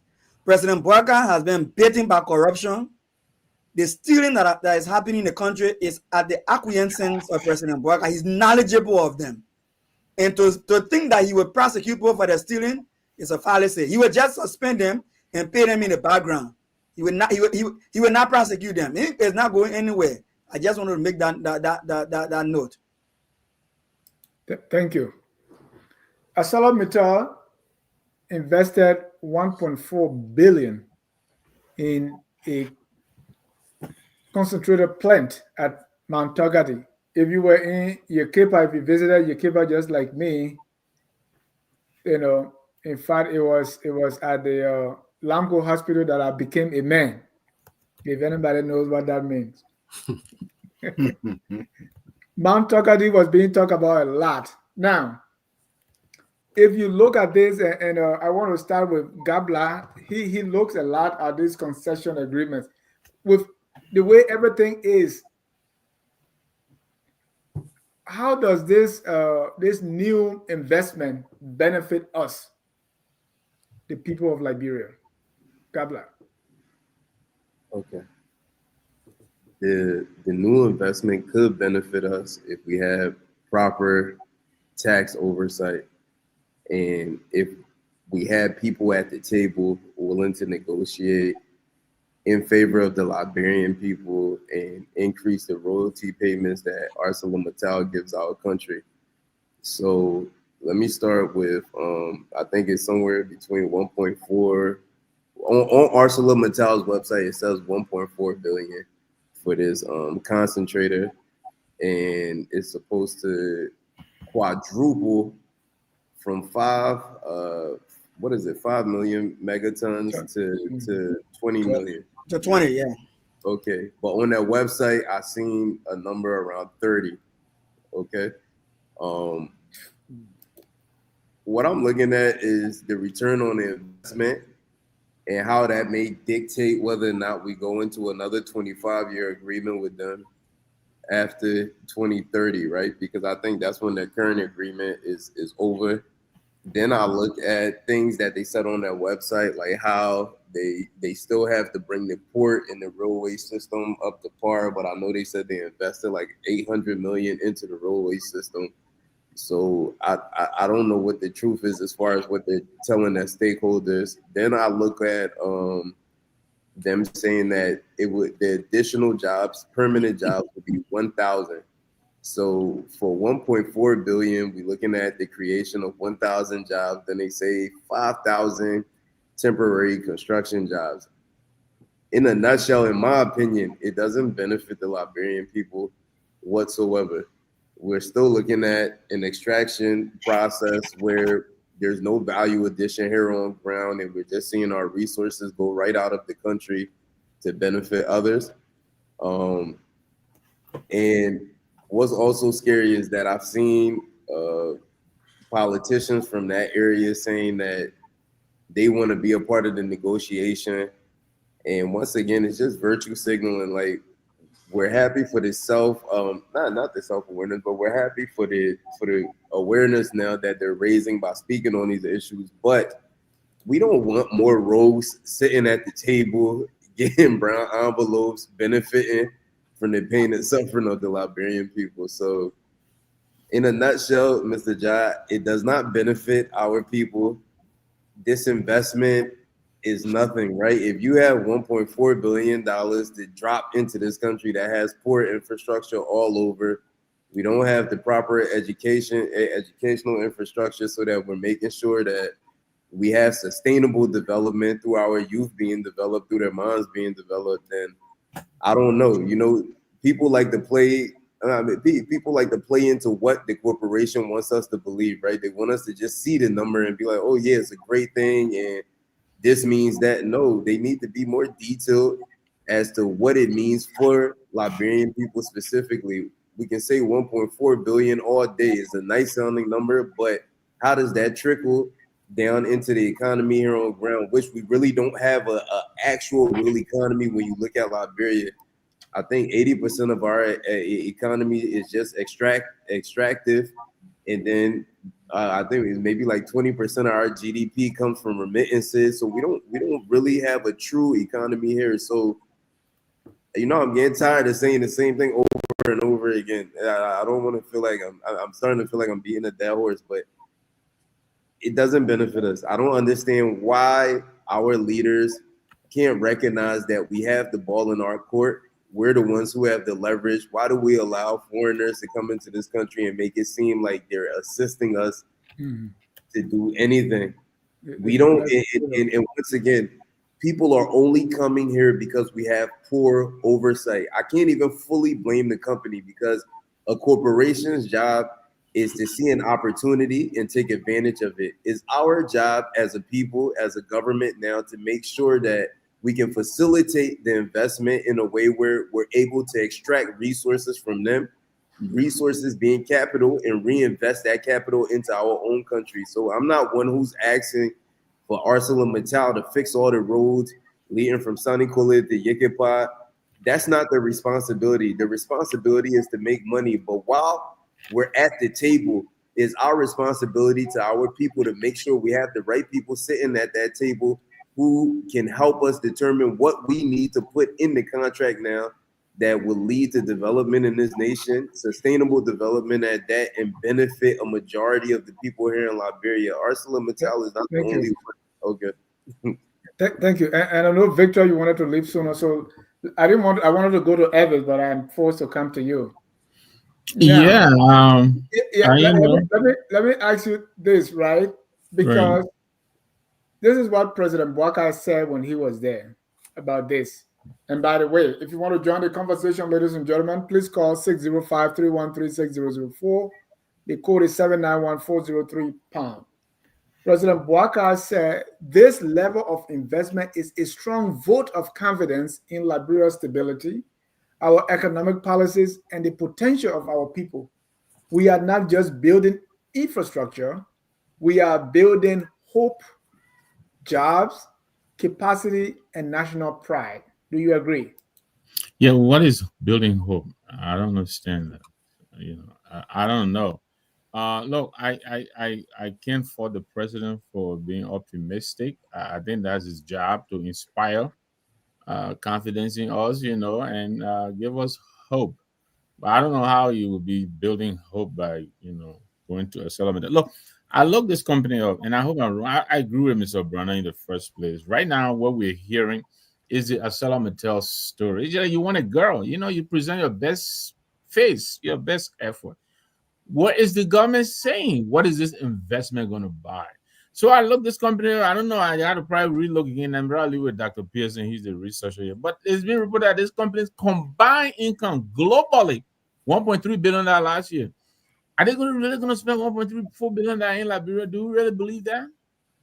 I mean, but more than that, this president is going to be out of office in 2029. This people agreement doesn't expire until 2030. What is he doing with it? I mean, maybe that's why they do these things. They started negotiation earlier, so I'll probably give him that.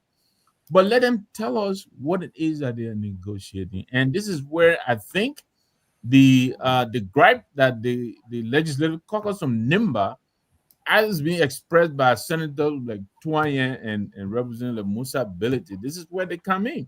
The president left these people out and went to the facilities. How is he supposed to know and feel what the locals feel and know about ArcelorMittal? They've been there already. And so I like to know what it is they're negotiating and what is this 1-point-something billion. What is it gonna give us? What is it buying for our people? I mean, we have a history here of selling out whatever little resources we have. B. Martin is right over there. The president himself went there, got upset, shut the place down, and they reopened it with a promise to invest $200,000. So I like to give the president credit for trying, but I'm not optimistic at all. I want to see the details. I hope there's no devil in those details, but I like to know how this thing is going to benefit the people of Nimba when their direct representation are being left out of the discussion, which eventually will lead to the negotiations. Mm-hmm. And sometimes that too is another problem, right? With ArcelorMittal being, I don't want to say, but let me say it this way, synonymous to Nimba County. I mean, this is right. Why is it anytime we talk ArcelorMittal, it feels like, or maybe I'm looking at it wrong, but it's like people of Nimba feel like, hey, this is our company, or this is for us. Why is it so? Well, I think because the work they do, what they're looking for is they have a better shot at getting the mining option they need from Nimba. And so I think out of that time, I'm not sure if they operate anywhere else in Liberia. I mean, I don't know if they're in the western part of Liberia. Yeah, in Buchanan too. Okay, so but I think Nimba. If they were only in Nimba, isn't this a national? They got a station at the shipping port. Yeah. Yeah, but okay, so the digging and processing in Nimba. So I think that's where. So it looks to me like what they have in Buchanan, like the area saying, just the transit point, shipping. And they took over Lamco, and they took over where Lamco was. Yeah, what they have in Buchanan is the transit, so they're shipping out of Buchanan straight to Yeah, but it does And not. It's can not I supposed come in to. here, Mr. It's John? not supposed to Yeah, I was. affect only Nimba or Buchanan. Wherever the railroad passes, any county it passes through, they are part of the host too. So it's not just about Nimba. I think what the people at Nimba are talking about is local content. They need to be a part of the players because that's where these things have been extracted. We know what happened during the early 80s with the mudslide in Bummy County from the other mining industry in Bummy County.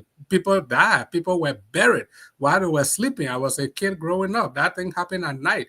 What are the survivors was people were just buried under the mud, so the local content, the environmental impact on these things, these people have to also be part, this need to sit at the table. What we do in Liberia, people sit in Monrovia, they just sign concession agreement and send the company to do anything in those communities with no social contract. They don't even care about the people. So yeah, the Nimba people got right, Bassa, anywhere that railroad passes, they also are stakeholders and they all should be invited to the table. Thank you. Evis, Victor raised a very important point that it's like we are only hearing the ArcelorMittal story. Who is there for us to verify that what they are saying is true?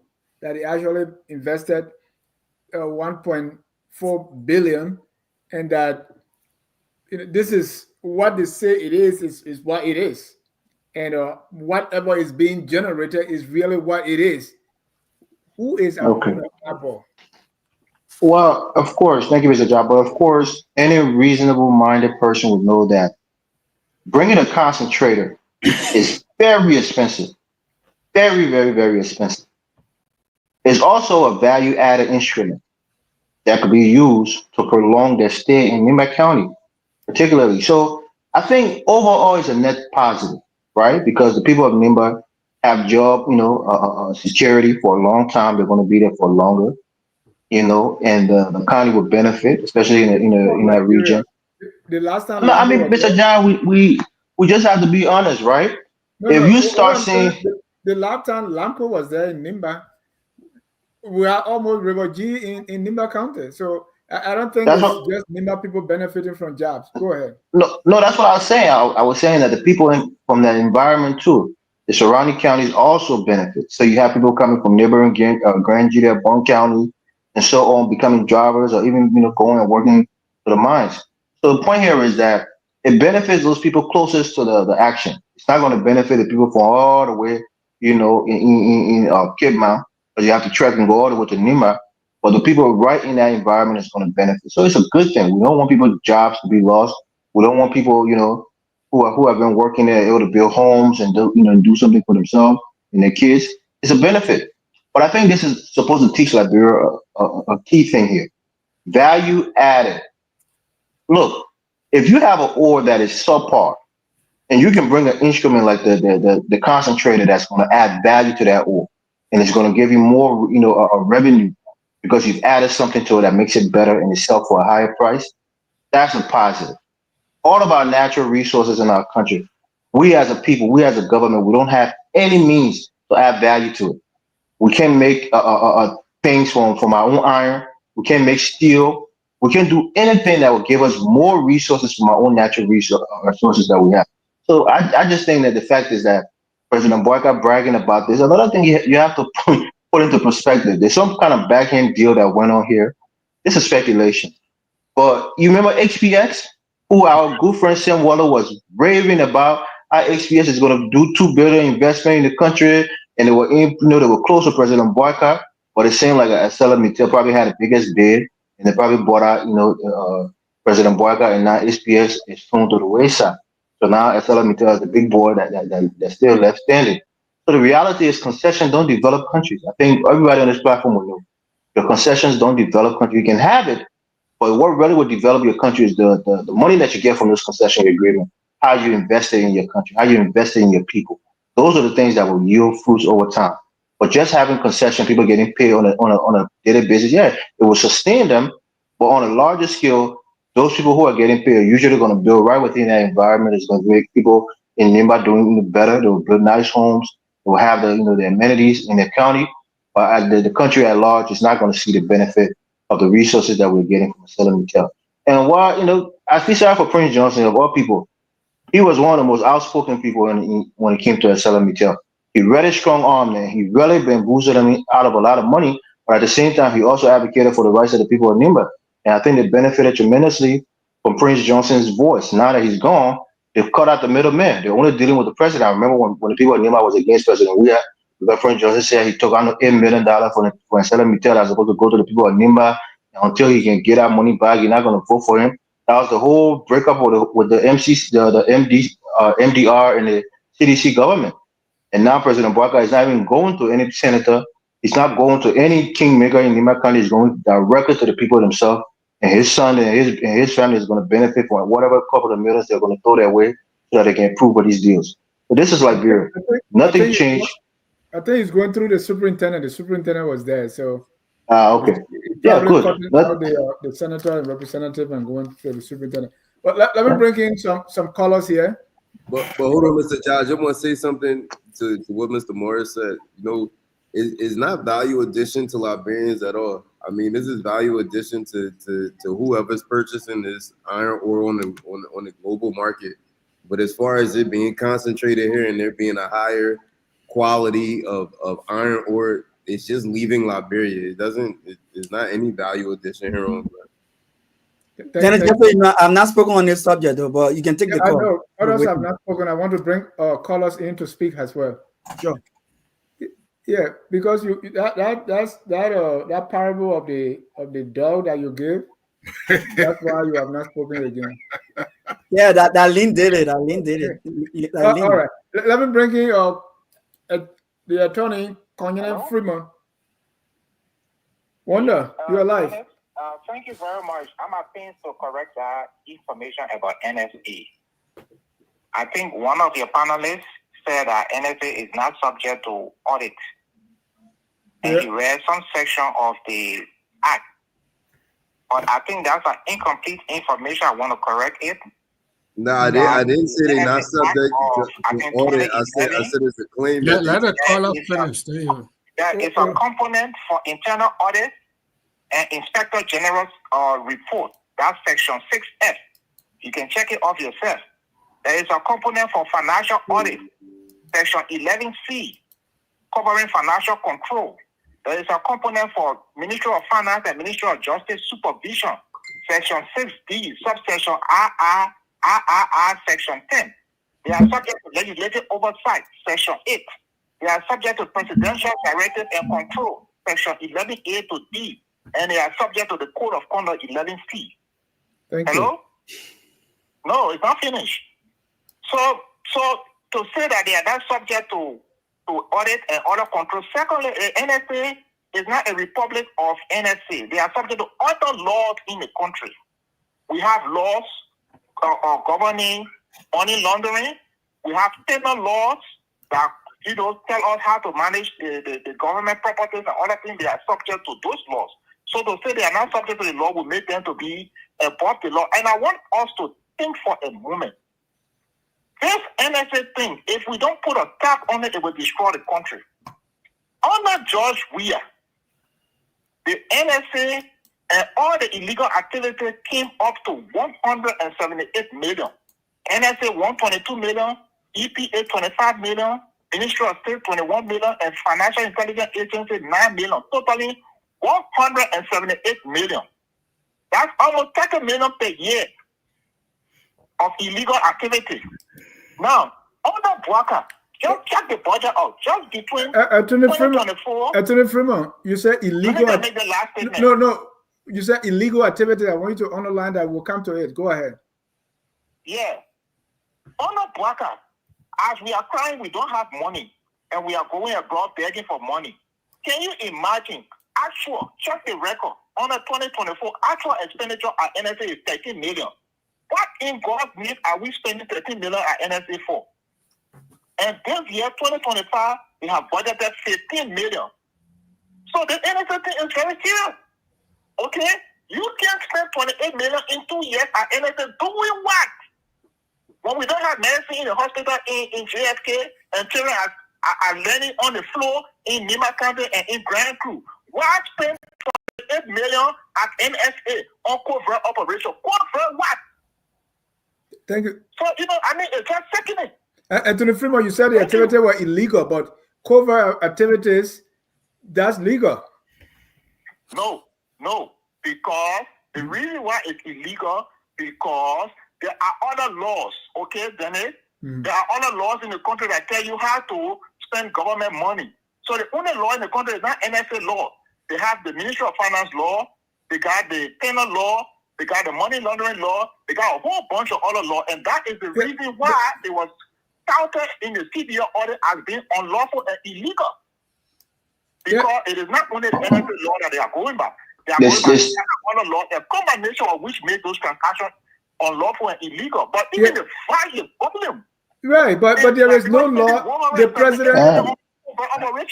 president can say that, and there is no law that stops the president from saying that. They just have to be honest, right? But I don't think there is any law. I'm telling you now that the law. No. I'm telling you now. I quoted all the section and telling you why it is not true that NSA is not subject to audit. Can I answer him? I think 5 or 6 sections. It's in your comment section.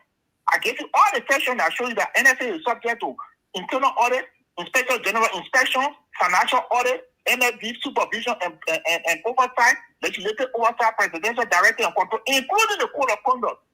Everything is in the NSA Act. So you can go to the NSA Act and read one section and then you say that's why it says. So, and they're not only subject to NSA Act. Every other law in the country, they are subject to it. Thank you. You can spend $178 million on covert operation. For what?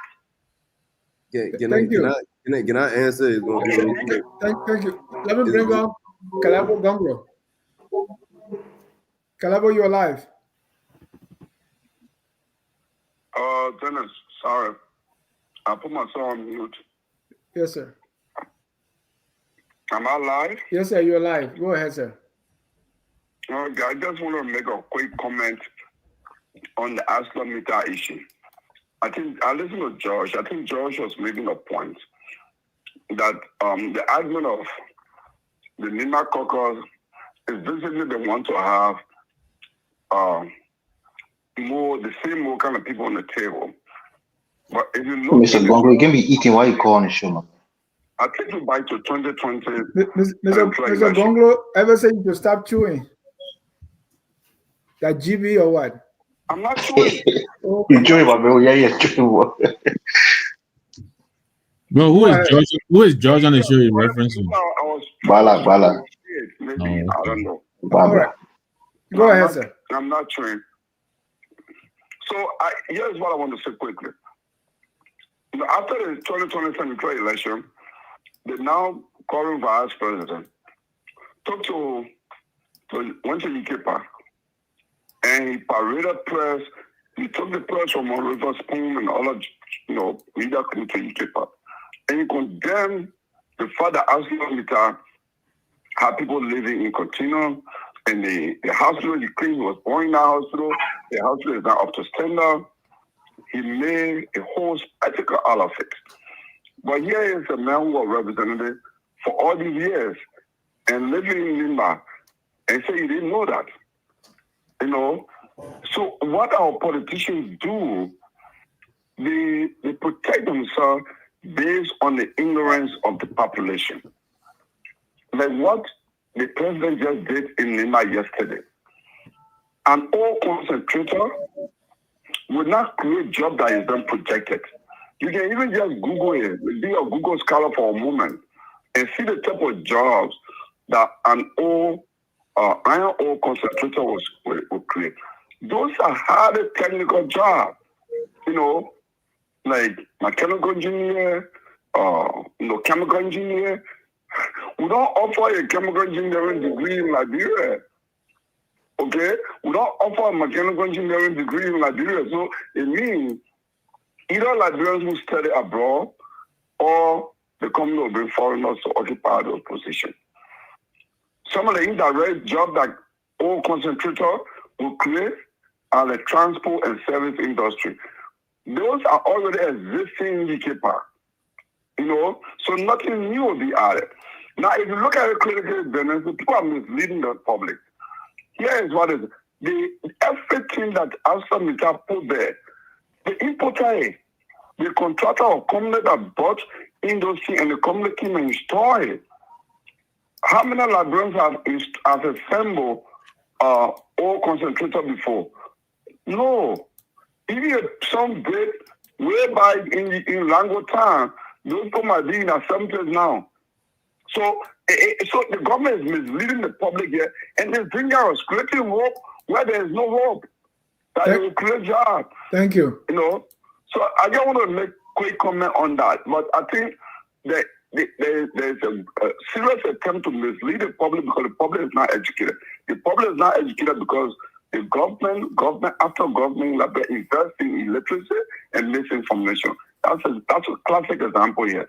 Thank you. Thank you. Let me bring in our last caller here. That's the UK train, Joe Moyu. Yes, sir. Joe, you are live. Yeah, good. It's a good show. I'm enjoying it, as usual. So look, it's some of our problems, as I usually say, cannot, put all the blame on the president. I mean, first thing, he inherited a country that have an absence of what they call institutions of horizontal accountability. You don't have strong institutions in the country, and you can. It's not the president that can build that alone. Strengthen institutions. So you can put everything at his doorsteps. Mm-hmm. So that's something that we all have to get together and do, and something that some other countries have been experimenting. And like they said, every problem that we got in Liberia has been solved somewhere else. Last year, that's what Nigeria did. It came up with a very smart idea. They said, let's come out with what they call a diaspora bond.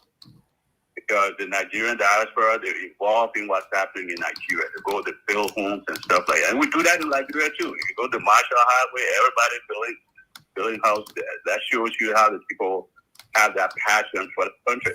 So set up a Liberian diaspora bond. Nigeria, their bond, they had a bond for $600 million. The bond was oversubscribed. They got almost $1 billion. To show you how, the Nigerians were, once again, very passionate about it. Liberians are very passionate about their country. And you guys are example right there. All I hear from you guys are all passionate. You want this to happen. You want the other stuff to happen. So if we could get together, the CBL in Liberia, the Ministry of Finance, along with civil society, and of course the diaspora, and we can find a way that we can help build, infrastructure, help with infrastructure development within the country. We could say come up with something like, we want about $400 million or $300 million. I'm sure it will be oversubscribed given the fact that, remittances alone was almost $1 billion for, I think, was it last year, $800 million or so. So we got to start thinking 21st century. Instead of just saying, the president, he didn't do this. Because Barker, he just going by the template that he was given by his predecessor. He's not going to come up with any breakthrough idea. So we got to help him along the way. You say he's using we as template? When he told us you can give a man's job to a boy? It's the same old template. He's not, like I said, he's not coming out with any breakthrough ideas. Okay. Thank you. We're in the AI, we're going through what they call AI revolution. You think Barker ever heard of AI before? Or maybe you heard it in passing. Yeah. When everything has dramatically changed. Thank you. The problem we have in Liberia has been solved somewhere. We got problem with land authorities. People, the duplication of land. That can be solved through a blockchain. You had a group on, I think it was your program last time, Young Liberians. That can be solved by them. So you can't depend on Barker and the group he got to come up with any sort of innovative. So what do we do, Joe? Quickly, If we can depend on Bwaka, what do we do? No, let me tell you what you do. You got some of the smartest people on the planet from Liberia. But they're not even giving me a chance to work in Sinoe. So what do we do? But open an office of innovation. That's one thing you need that Bwaka need to do. That's what the guy did. We have focus on Liberia that is training people and teaching people. They don't even come here. But thank you, Joe. I was just messing with you. Thank you for your contribution. Okay, Nothing could be further from the truth. All right. Thank you. Dr. Pearson, we are about to close, but I want to give each of you the opportunity to speak to the ArcelorMittal issue. Dr. Pearson, Jimmy, and Anthony. Look, Dennis, thank you, man. Look. The last caller. I can understand if we're doing campaign and propaganda to get into power. You go to the last caller. Yeah, I can understand if we're having campaign and propaganda to get into power. But when President Bwaka has won election, that whole thing about he inherited, blah, blah, blah, all that thing is out of the window. It doesn't count anymore. We want performance. Now, Mr. Gonglo mentioned the issue about this is not going to create jobs for Liberia. I disagree. I think even if the jobs that are being created by this expansion project is one of high-grade jobs that what we're using now, they cover up what we're using now, the small screen world, the high-grade jobs. What is a top-level job? At some point in time, we understand Liberians will be trained in some of those areas as they are being trained right now. I know a couple of Liberians who have been trained at ArcelorMittal, and they are growing up in the company. So we can applaud them for that. Now, I also want to admit, Dennis, that indeed, for ArcelorMittal, the whole thing about upgrade, in my opinion, like Brandel said, the only thing I'm hearing from them with all the small screen is that they are going to take more iron from Liberia. They are going to take more metals from Liberia. That's what they're going to do. They're going to benefit more than they've benefited before. But this is what scares me. A 40-year-old experienced man who work in government from all the way to Turbo time, all the way through Ellen Johnson's Salif time. This 40 years old experienced president we have right now. Dennis, let me say this to you. Besides 2021, when Leite came out with a report that said at least around $400 million was generated in export from the extractive industry, from mining extractive industry, and ArcelorMittal was responsible for that income that was generated in exportation of iron ore. From that time to now, Dennis, there is no category or substantive or empirical report to show what ArcelorMittal is exporting out of Liberia. None. Absolutely none. And let me tell you this, it worries me. When you have 40 years of experience and you've been in government all that long and you sat on the signing of all of those bogus concession companies and know what are in or supposed, let me be careful, supposed to know what's in those agreements, and you have not seen a written report from ArcelorMittal for over 25 years, and you still is signing another 25 years agreement with ArcelorMittal, and you will be 115 years old after that 25 years agreement ends. What experience are you bringing to Liberia on that issue? What experience? This is a sellout, and I will say this: the only way this will not be a sellout, and I'm not saying push ArcelorMittal away. I'm not saying get rid of ArcelorMittal. We need ArcelorMittal, but we need a fair bargain. We need to graduate from where our resources are going through. Overnight a flight from Liberia and account for what is leaving from Liberia, so that Liberia get a fair share of the natural resources for generations to come. Anything short of that, President Bwaka and his court of ministers should be put in a 44 container and taking out of Liberia to one West African country and let us have a new government in Liberia. Thank you. Mr. Russell. Thank you. I'll give two instances, right? Excuse me. The first instance, I've talked about ArcelorMittal on Twitter before, and I brought to light about the things that they've done, especially to the people in Grand Bassa, right? Even though they don't mine in certain communities or villages in Grand Bassa, they have their tracks there that run through there to transport their goods. And I had a friend of mine that went and did a private investigation with his father's company. And you know, he saw me posting about ArcelorMittal on Twitter, and he DM'd me a video. This is a video that's 2 minutes long, and in this video, I counted about 84 to 86 carts of iron ore being transported. And I asked him, I said, so what exactly did you go to investigate? He said, my man, the people in the community have been complaining. The people say they don't have anything. There is no social development or community development that ArcelorMittal have they sign on, that they have even input in those communities.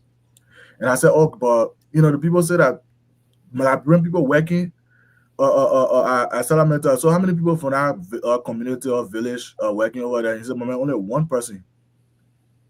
So these things, you cannot tell me that the superintendent not aware of what's happening of that area. You can't tell me the president is not aware. Certain reports have not reached his desk for him to come on that in a public and say that this is a bold statement for improvement, and that we should be jumping up and down for something like this.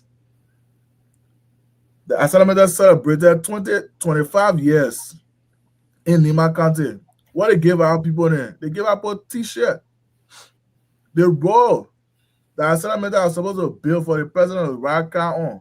They just started building it when he announced that he was going there. They started patching the roads up. This is the same president that went and stood up and that stuff to the phase 2 of the expansion to say, oh, there's a proof of development.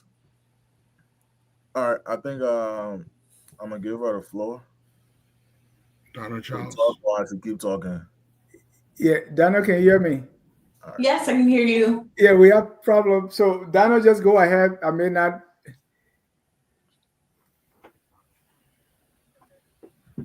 I'm using the same mark for both my Zoom and then the StreamYard, so you may not. So go ahead and ladies and gentlemen, I spoke about Dana before, so Dana is here. So Dana, go ahead. The floor is all yours. Okay, thank you very much, Dennis. I appreciate you having me on. I'm looking forward to our interview next week. And panelists, can you hear Dana? Yeah. Okay, go ahead, Dana. I'm looking forward to our discussion next week, and it's an honor to be on your platform. Thank you so much. And for those who are listening, if you want to learn a little bit more about my campaign and the initiatives and platforms that I hope to advance when I go to Richmond next year, please go to Donna4VA. That is Donna, FORVA.com. And I'm also on all the social media as well, Facebook, YouTube, Twitter, Instagram, and TikTok. So thank you, Dennis. I appreciate it. I look forward to our interview next week. Thank you. And Dana, I play your video that you are running for governor. Just give us a synopsis of that video. Just tell us, why you're here. Even though we're going to have a lengthy an interview next week, but just say a little bit about yourself. Sure. Well, I'll leave most of it for our interview next week. Sure. But the main reason I am running for governor of Virginia as an independent is because it is important in such a politically riven and toxic time that we're in right now, that we find an opportunity for bipartisan progress.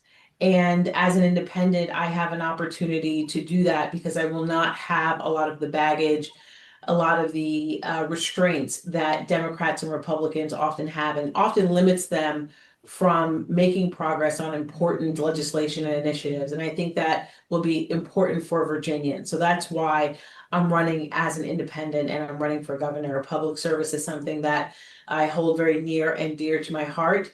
And I very much see this as a natural next step from being in government service, public service for over 20 years.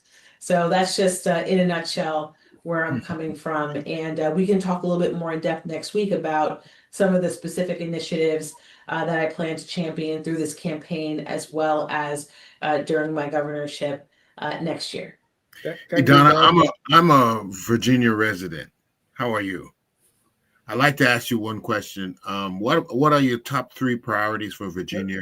Jimmy, we're going to do that next week about why she's running and her priorities. This is just a teaser to let you know that she's coming, right? Okay. All right. And we want you to watch the interview next week, and we're going to provide details and everything else. So Russell, I see something on the tip of your tongue. So just say hi to Donna, and then we can let her go. All right, Donna, how you doing? It's a pleasure to have you here today. Dennis, you're the only person I can hear, just so you know. Oh, okay. All right. That's fine. It's because of the way it works. I'm using the same microphone, the same for both applications. But again, thank you very much, and see you next week. All right. Thank you, Dennis. Have a wonderful weekend. You too. Bye-bye. All right. Well, Dennis, you afraid that we're going to stand up your candidate? Dennis, no, she'll have an issue with StreamYard, so you have to get her on the phone. Dennis played fast one on us. He didn't want us. Yeah. I think Dennis was couldn't hear you in StreamYard. She's in Zoom. If I were not technologically savvy, you wouldn't even have this. But why you didn't give her the link? Why you didn't give her the link to the StreamYard? It would have been more effective. Why you give her Zoom? No, she came on the StreamYard, but she couldn't hear us. So that's why. Yeah. I could have advised her to put her phone on and be listening while please, man. What is the interview? I want to be a part of that. Next week will be the interview. So you saw Donna, and as I said, that's the daughter of Mary Bro. So So I'd like to conclude on my closing. One second. Dennis, is it possible that we can just have a little statement or something concerning her, so that at least she can warm up to what to expect? No. Okay. Go ahead, Duncan. Mm-hmm. Yeah, I'll close on this. The question, which will be here. I'll close on this by saying thank you. I'll close on this by saying we cannot expect the same people who are signing these concessions, the same people who are reading these concessions, to be the same ones saying that development is coming. I think that this is a loud move for more corruption, for more exploitation of our people's natural resources, and that we're not going to get anything from these. Even if there are 20,000 jobs created for Liberian people, you're going to have to look at their pay. You're going to have to look at their benefits, because a lot of these people are getting hurt. They're not getting their benefits. A lot of people they're going to work.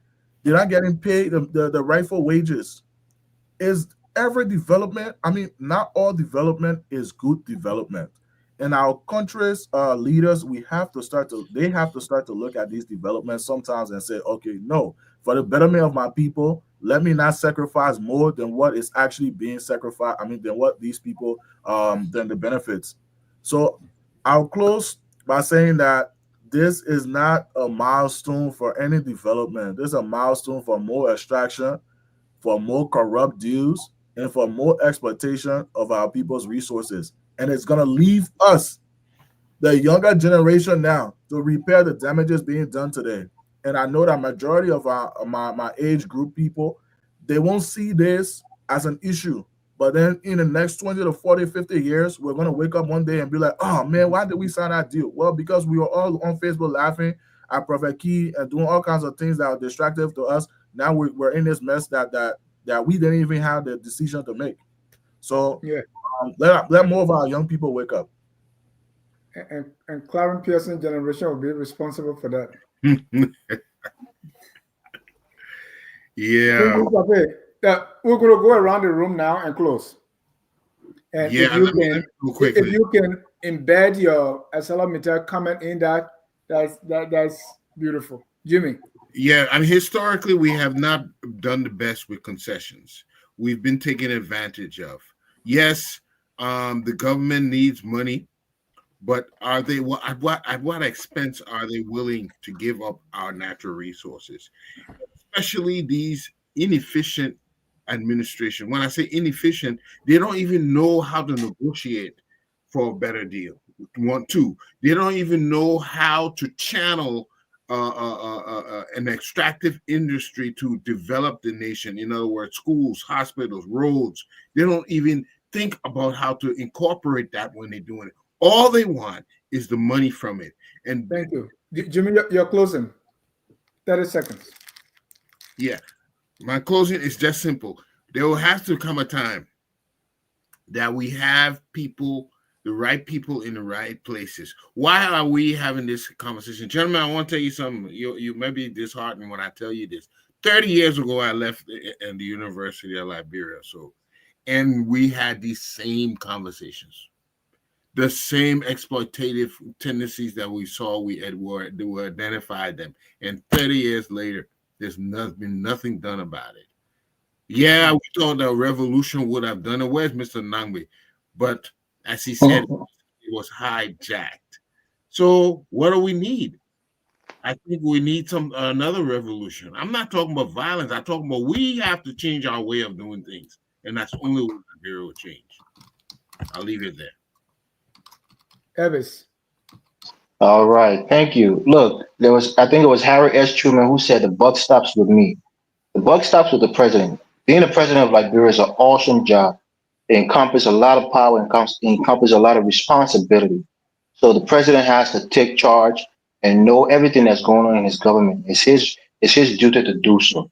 But lastly, let me tell you this. If you're negotiating these deals, you have to have people who specialize in these kind of negotiations. You have to negotiate from a position of strength. And the thing about Liberia, we're not coming from a position of strength. We're one of the poorest countries in the world. We don't have the expertise. We don't have the people who know how to negotiate these concession agreements. We get our lunch at the negotiation table, and it's been like that for many, many years. The reality is, our lawmakers should be our last, the people's last line of defense, who should advocate for their best interest. But instead, they want to also get their palms greased. And ArcelorMittal and other companies are going to run away with all of the minerals and giving us peanuts in return for it. This is our issue. Thank you. Thank you. Anthony. Yes, I'll just love to close on this phrase. The leaders that we have employed or elected today, they are creating a country that they themselves cannot live in comfortably. They are creating a country that their kids will not be able to live in comfortably, and they are creating a country that even themselves, their family members, will not be able to live in comfortably. So what that tells you is that we need change. And the only change that we need to make right now, as of this moment, is not only within ourselves, but to hold other people that are around us accountable. I'll close on that. Thank you. Gabla. Can I get 10 seconds just to say something to Mr. Freeman? I think he misquoted me and then went on his rant. I just wanted to provide clarity that I said the article claimed that Tweh's claim is that he's immune underneath this article by the NSRI Act of 2011. So he misinterpreted what I said. My closing, my message to Liberians is let's just simply do better and expect much more. And for the people who are already in government, especially those dealing with these MDAs and different mineral agreements that may come up in the future, if you can read, we the people of Liberia would at least like you to tell us why you believe that these agreements will benefit us in totality, and give us the clauses within the agreement that benefit us, because the entire country should be able to see these agreements prior to y'all signing them. We should be able to go on the website now and see what's been put in front of y'all, and even on a public platform like this, have some level of say-so on what we don't agree with or what we agree with. For ArcelorMittal to be quadrupling their revenue in Liberia, but we still get the same amount of royalty percentage, doesn't necessarily make sense. So I just want us to wake up and simply do better. Thank you. Dr. Pearson. Thank you, Dennis. I think Senator Duncan made some very good points. I'm impressed with his change of mind. I think as we continue to advocate and people are changing at the top level, it's a good thing for us.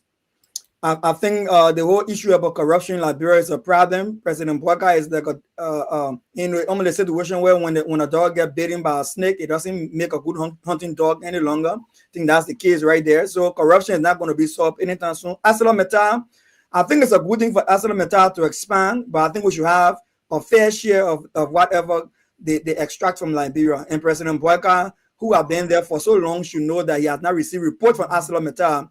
He should be able to have ArcelorMittal account for what they've taken over the 25 years to determine whether they deserve another 25 years. Anything short of that is not a fair game for Liberia. Thank you. Pastor St. Salif. Thank you, Dennis. I'm not calling you for benediction, just your That's word. why I was wondering, you would have called me last so I could just say the benediction would go, but all right. So I want to start with my closing with the caller from the UK. I thought everything he said, nothing was more further from the truth. To say, oh no, we can't hold Bwaka, to fix the country. He can't do it. He's one man. Then the question I will ask that caller, why? He's here in the UK, in the US, but he was trained in the UK. Okay. The question is then why did he run for the office? He ran for the office to fix it, so we'll hold him responsible. The president of Liberia wields tremendous power. He can do what he wants to do if he wants to fix the country. If his heart is in the right place, you will put in the proper mechanism. You might not be able to finish it in your time, but you can lay the foundation that other people will come and build on. And as far as I say, Joseph Bwaka, there's no foundation he's laying. He came on the mantra of, rescue mission. You came to rescue. So don't tell me when you were running, you said, elect me, I will fix it. We are messing up. Then when you are inaugurated now, then we should say, oh no, we shouldn't hold you responsible. You can't fix it. And he's contradicting himself. So it's frivolous. And then I wanted to say from the beginning when I joined the show, what I met on was, IMF and international community will borrow money. These people hamstring us. We can't do anything. It's not true. Yes, I understand the international community, IMF, World Bank, they put their own things in place to defend themselves too. But every country that lifts money out of IMF and the World Bank, you're responsible how you use it. So we're not going to absorb the Liberian government of wrongdoing to say, oh, the international community, there's nothing you do that they don't want you to grow. They want you to be perpetually poor, so they keep using you. That's a lie. They gave you the money. You should use it properly. The example that I can set is Ellen Johnson Sirleaf. During her first term, the World Bank gave money to the heavily indebted poor countries around the world, the HIPC, okay? I went to Cameroon. I saw how the Cameroonians spend their money. Go to Yaoundé, go to Douala. They give them this money for road construction. Go to Cameroon and see how they use their money. What did Ellen use her money for? Was it the international community that told her, oh, you can't build standardized road, you can't do anything standardized? No. When we borrow money, we brought in the Chinese to help us. The University of Liberia, they built. Did the international community tell her that they should use substandard stuff? The same year they enter classroom, the university started falling apart. Is it the international community? All the money we've been borrowing, we not use it. The taxes ArcelorMittal is paying. Is it World Bank telling us how we should use it, how we shouldn't use it? Our leaders are corrupt. Finally, I will say, when it comes to the ArcelorMittal, the blame still falls on our leaders. If you don't know how to do this agreement, listen, there are firms around the world there for consultancy. Pay them some money, come listen. We've been signing wrong concession agreement. Our country has not been benefiting. Come and show us how to do it. Pay them little money. They will come and coach you on how you can sit and draw a better concession agreement with ArcelorMittal that your people can benefit from. They don't want to do it. They know what to do. They want the corrupt one, like somebody said, just sit with these guys. They give you brown envelope and tell them just go do anything. They're not looking out for the country. They're looking out for themselves. So that's just the reason. That's why we keep doing these things. It is wrong. Liberia has a serious leadership deficit. Thank you. Thank you, gentlemen. I want to thank our viewers for watching. Even those who will watch later, always focus on Liberia, where we educate, we elevate, and promote all things Liberia. Until then, we close with our song that says, "We are all Liberians." Have a good weekend, brothers. And God bless you. Tomorrow morning we'll be here. We are Liberians.